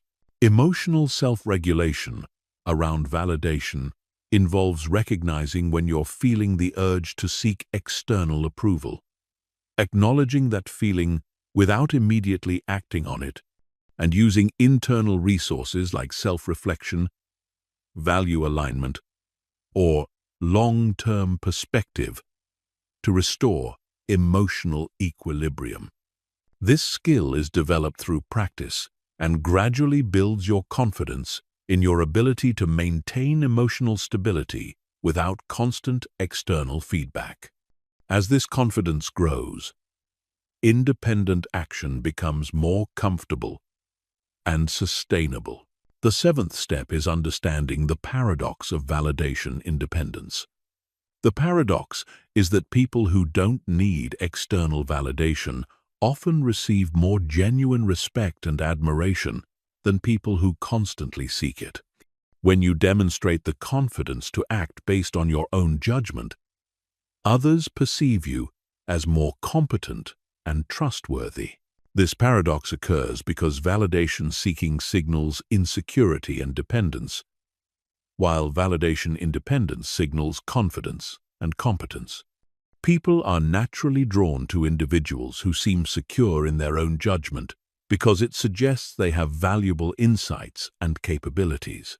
Understanding this paradox helps motivate the difficult process of breaking validation addiction because it reveals that independence actually creates the social respect that validation seeking was intended to achieve.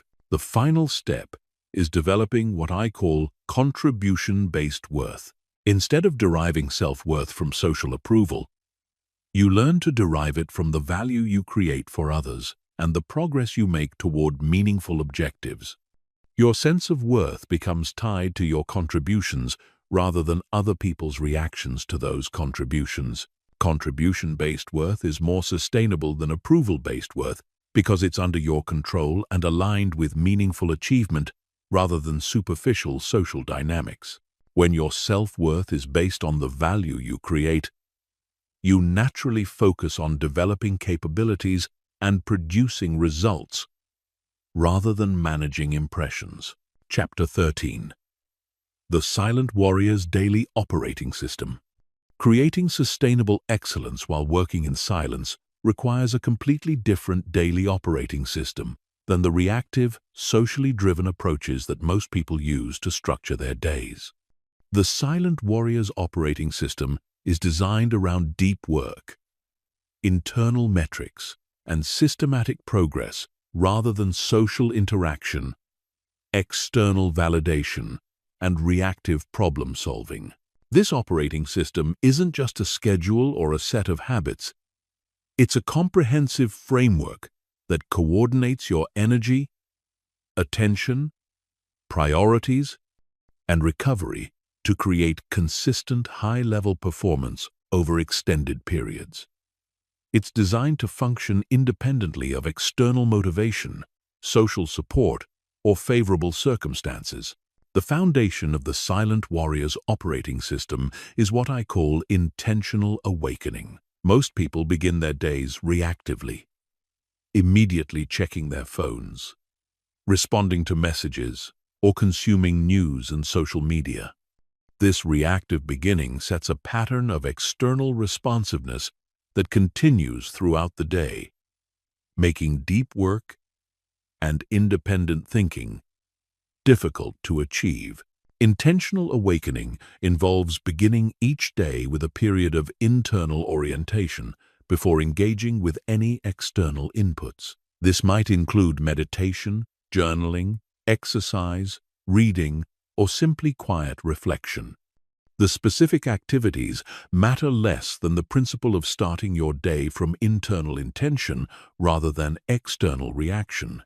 This internal beginning creates what psychologists call cognitive residue, where the mental state you establish in the morning influences your cognitive performance throughout the day. When you begin with focused, intentional activities, your brain is primed for continued focus and intentionality. The second component is what I call strategic energy allocation. Instead of working randomly throughout the day or responding to whatever seems urgent, you systematically match your most important work to your peak energy periods and reserve low energy periods for routine tasks that don't require deep thinking. Strategic energy allocation requires understanding your personal energy patterns through systematic observation and experimentation. Most people have predictable periods when their mental clarity, creativity, and focus are naturally higher, but they waste these peak periods on low-value activities like email, social media, or routine administrative tasks. The Silent Warrior's operating system protects peak energy periods for the most important work, while scheduling energy-depleting activities like meetings, phone calls, and administrative tasks during naturally lower energy periods. The third component is what I call deep work blocks. These are extended periods of uninterrupted focus on your most important objectives. protected from all forms of distraction and social interaction. Deep work blocks are typically 2 to 4 hours long and involve complete disconnection from phones, internet, social media, and other people. Deep work blocks are where the real progress happens in any field that requires skill development, creative thinking, or complex problem solving. Most people never experience true deep work because they're constantly fragmenting their attention with small interruptions that prevent sustained focus. The Silent Warrior's operating system includes multiple deep work blocks per day, scheduled during peak energy periods and protected with the same intensity that most people protect important meetings or appointments. The fourth component is what I call progress tracking systems.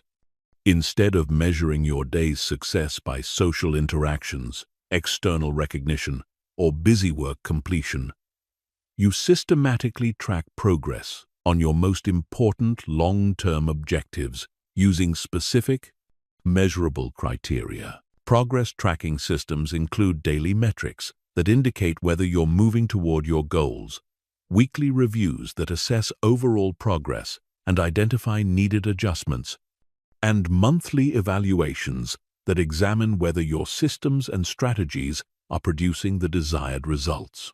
These tracking systems provide the feedback and motivation that most people derive from social interaction, allowing you to maintain direction and momentum without depending on external validation or recognition.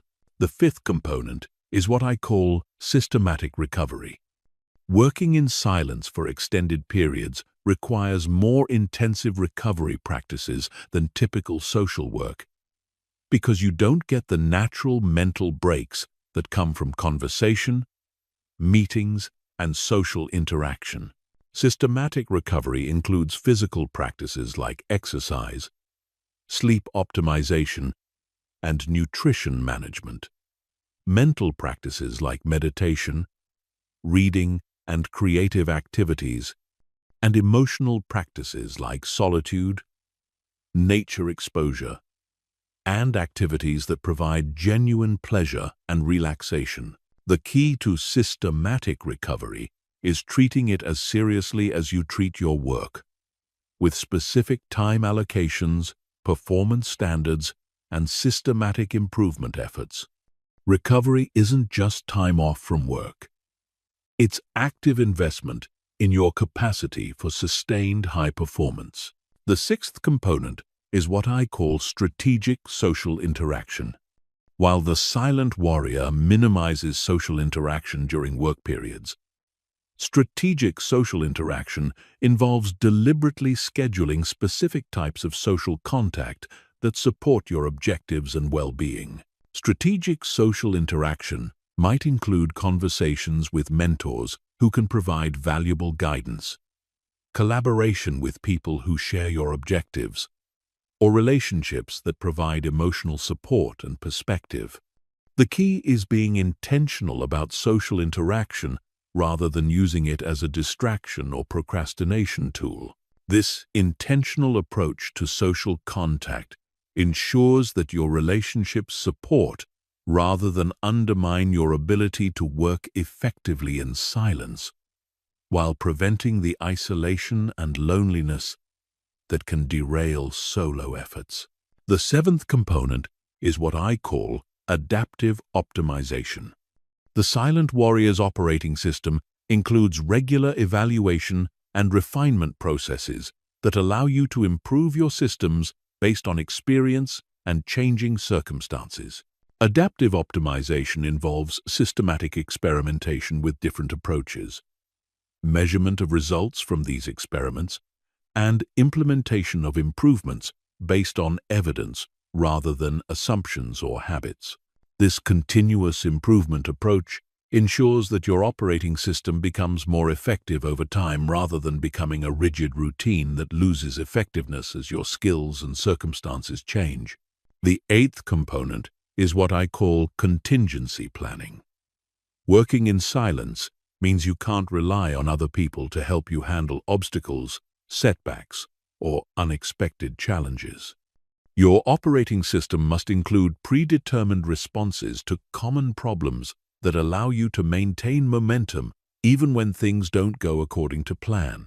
Contingency planning involves identifying the most likely obstacles to your progress, developing specific strategies for handling each type of obstacle, and practicing these responses so they become automatic rather than requiring improvisation under stress. This preparation allows you to handle setbacks and challenges without losing momentum or becoming derailed from your long-term objectives. The ninth component is what I call purpose reinforcement. When you work in silence without regular social validation, it's easy to lose sight of why your efforts matter. Purpose reinforcement involves regular practices that reconnect you with the deeper meaning and importance of your work. Purpose reinforcement might include reviewing your long-term vision, reflecting on the impact you want to create, connecting your daily work to larger objectives, or studying examples of people who have achieved similar goals through sustained effort. This connection to purpose provides the internal motivation that sustains effort when external motivation is not available. The final component is what I call celebration systems.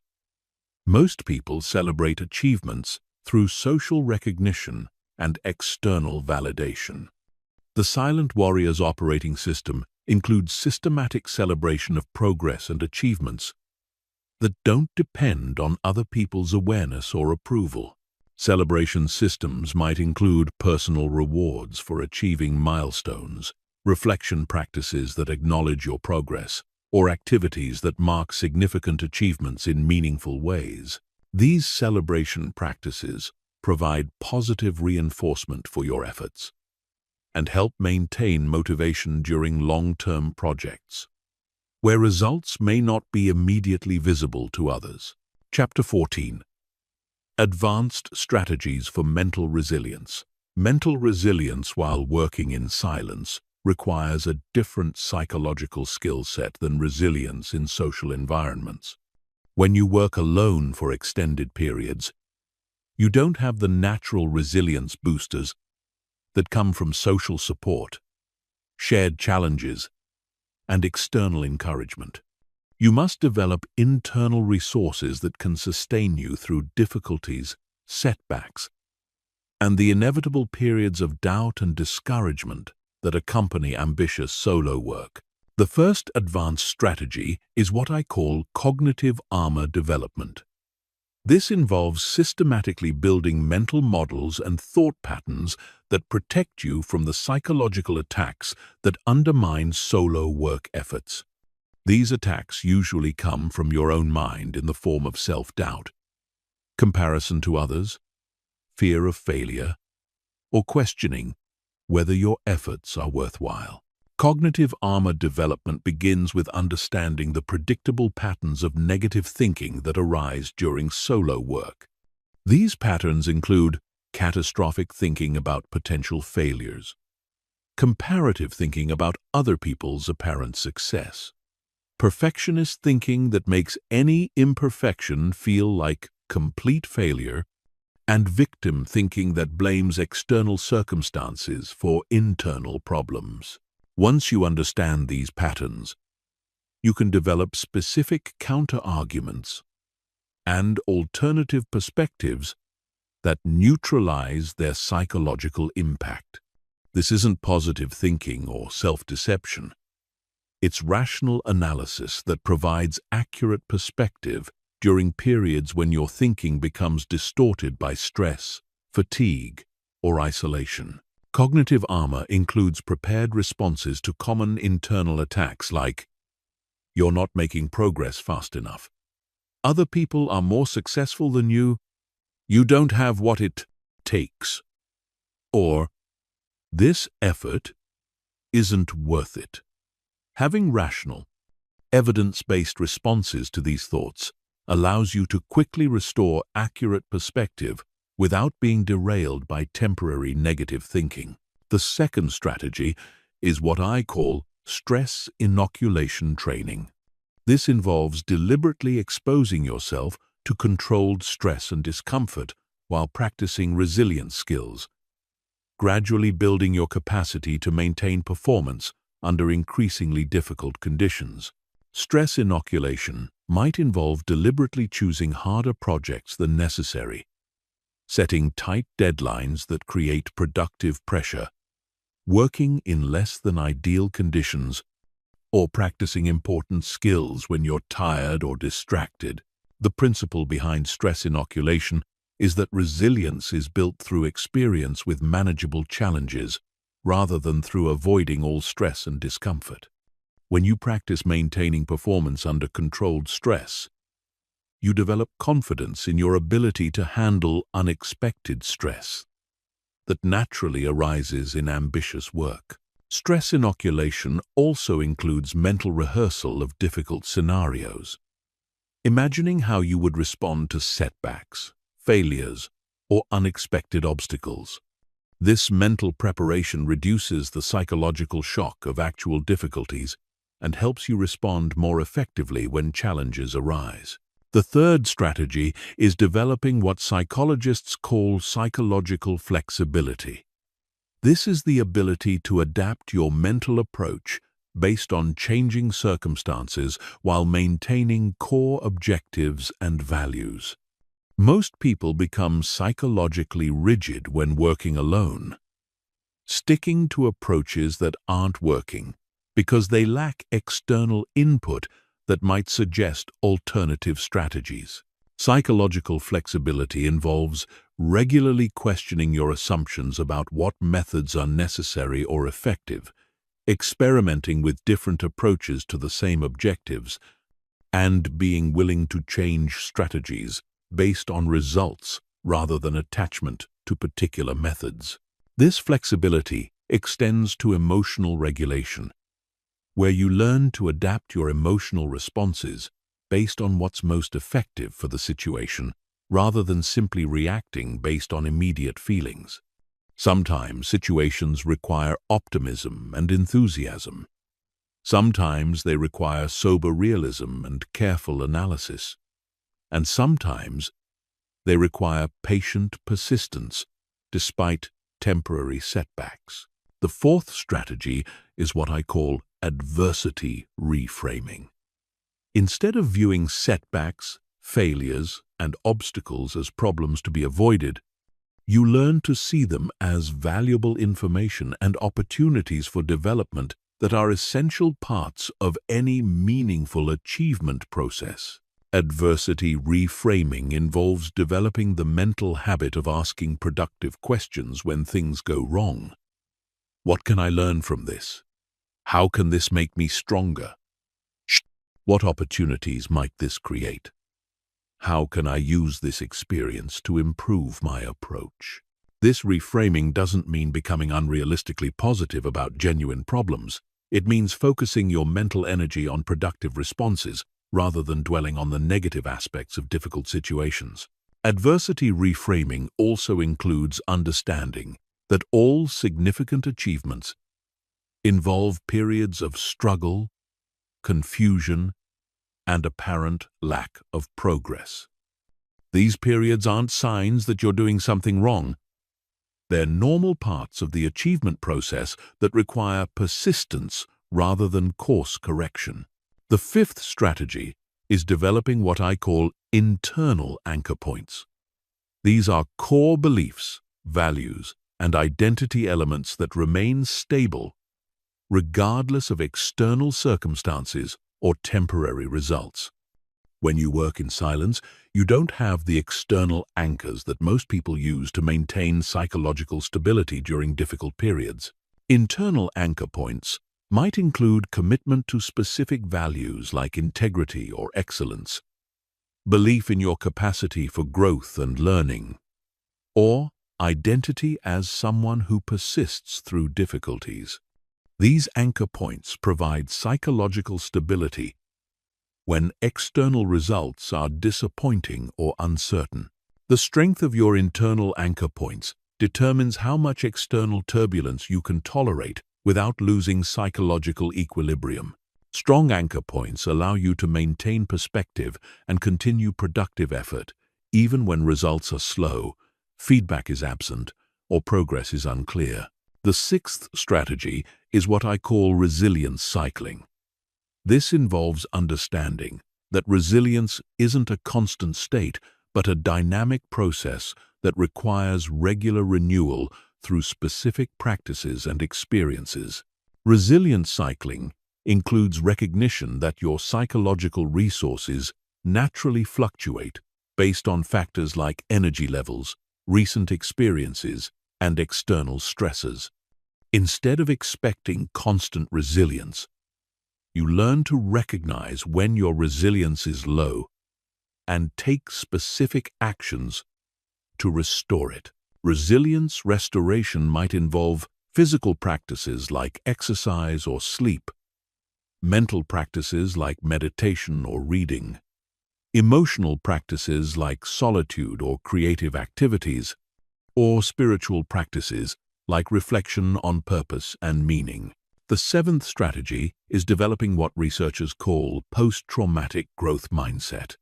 This involves viewing difficult experiences not just as obstacles to overcome, but as opportunities for developing capabilities and perspectives that wouldn't be possible without those challenges.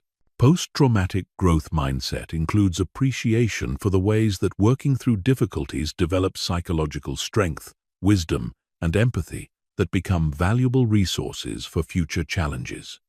You learn to see your capacity to handle difficulty as one of your most valuable assets, rather than viewing difficulties as purely negative experiences. The eighth strategy is what I call resilience community building. Even though you work primarily in silence, building relationships with other people who understand and support your approach to achievement provides psychological resources that sustain long-term effort. Resilience community doesn't require daily social interaction, but it does require having access to people who understand your objectives, respect your methods, and can provide perspective during particularly challenging periods. This community might include mentors who have achieved similar goals, peers who are pursuing similar paths, or even historical figures whose writings and examples provide inspiration and guidance during difficult periods. Chapter 15. Becoming the person who gets results in silence. The ultimate goal of working in silence isn't just to achieve specific objectives. It's to transform yourself into the type of person who consistently produces meaningful results without needing external validation, motivation, or support. This transformation involves fundamental changes in how you think about work, success, relationships, and your own capabilities. Becoming the person who gets results in silence requires understanding that this isn't just a temporary strategy for achieving particular goals. It's a comprehensive approach to life that affects every area of your development. The psychological skills you develop through sustained solo work create advantages that extend far beyond the specific projects you complete in isolation. The first aspect of this transformation is developing what I call outcome independence. This means deriving satisfaction from the quality of your effort and the integrity of your process, rather than from external results or recognition. Outcome independence doesn't mean you don't care about results. It means your emotional stability and motivation aren't dependent on achieving specific outcomes within specific timeframes. Outcome independence is psychologically liberating because it allows you to take risks, experiment with new approaches, and pursue ambitious objectives without the paralyzing fear of failure that limits most people's efforts. When your sense of worth isn't tied to immediate results, you can maintain effort through the inevitable periods of slow progress or temporary setbacks that accompany meaningful work. This independence also allows you to pursue objectives that might take years to achieve, because you're not dependent on regular external validation to maintain motivation. You can work toward goals that won't be understood or appreciated by others until they're completed, giving you access to opportunities and approaches that social workers cannot pursue. The second aspect is developing what researchers call intrinsic motivation mastery. This is the ability to find genuine satisfaction in the process of improvement, creation, and achievement itself, independent of external rewards or recognition. Intrinsic motivation mastery involves developing appreciation for the subtle satisfactions that come from skill development, problem-solving, and meaningful contribution. You learn to find pleasure in small improvements, insight from difficult challenges, and purpose in working toward objectives that matter to you personally. This internal source of motivation is infinitely more sustainable than external motivation because it's under your control and available in any circumstances. External motivation depends on other people's attention and approval, which are unreliable and often absent during the most important periods of your work. The third aspect is developing what I call strategic patience mastery. This involves maintaining long-term perspective and consistent effort even when progress feels slow or results are invisible to outside observers. Strategic patience mastery includes understanding that all meaningful achievements require extended periods of effort before results become visible. Accepting that most improvement happens gradually rather than suddenly, and maintaining faith in your process, even when you can't see immediate evidence of progress. This patience allows you to pursue strategies and objectives that require years of development, giving you access to achievements that are impossible for people who need constant visible progress to maintain motivation. The fourth aspect is developing comprehensive self-reliance. This doesn't mean avoiding all help or collaboration. It means having the psychological resources to maintain direction and effort without depending on other people for motivation, guidance, or emotional support. Comprehensive self-reliance includes the ability to make decisions confidently, based on your own judgment, maintain emotional equilibrium without constant social interaction, find solutions to problems through your own resources and research, and sustain motivation through internal rather than external sources. This self-reliance makes you more valuable in collaborative situations because you contribute strength rather than needing support, and it makes you capable of pursuing objectives that don't have established social support systems. The fifth aspect is developing what I call authentic confidence. This is confidence based on actual capabilities and demonstrated results rather than social validation or positive self-talk. Authentic confidence is built through repeatedly choosing difficult challenges, working through them systematically, and observing your ability to handle whatever difficulties arise. Each time you successfully complete a challenging project in silence, you develop deeper confidence in your ability to handle future challenges. This confidence is more stable than socially derived confidence, because it's based on evidence of your actual capabilities rather than other people's opinions, which can change unpredictably based on factors beyond your control. The sixth aspect is developing what researchers call creative independence. This is the ability to generate original ideas, solutions, and approaches without needing constant input, validation, or collaboration from others. Creative independence involves learning to trust your own insights and intuitions, developing your own standards of quality and effectiveness, and having confidence in your ability to solve problems through individual effort and research. This independence allows you to pursue innovative approaches that might be discouraged or dismissed in social environments, giving you access to breakthrough solutions that are unavailable to people who depend on group consensus for creative direction. The seventh aspect is developing what I call impact orientation. This involves focusing your efforts on creating meaningful results and value rather than on managing your image, maintaining relationships, or seeking recognition.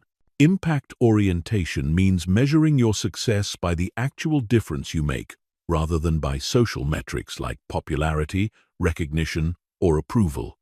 You become primarily interested in solving real problems and creating genuine value rather than in appearing successful or impressive to others. This orientation naturally leads to more meaningful work because you're optimizing for substance rather than appearance, and it creates more sustainable satisfaction because it's based on accomplishment rather than social validation.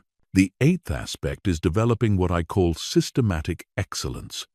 This involves building internal standards of quality that are higher than what most people expect or demand, and consistently meeting those standards regardless of whether anyone else notices or appreciates the effort. Systematic excellence includes attention to details that others might consider unnecessary, commitment to quality that exceeds external requirements, and pride in craftsmanship that exists independent of recognition or reward.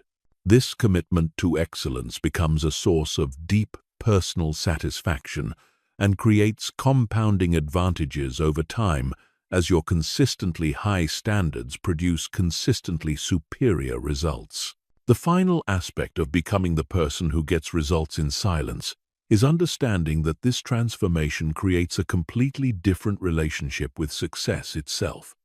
Instead of success being something you chase or achieve, it becomes something you embody through your daily practices and approach to work. When you've developed the psychological capabilities to work effectively in silence, success becomes less about reaching specific external milestones and more about maintaining the character and practices that naturally produce meaningful results over time.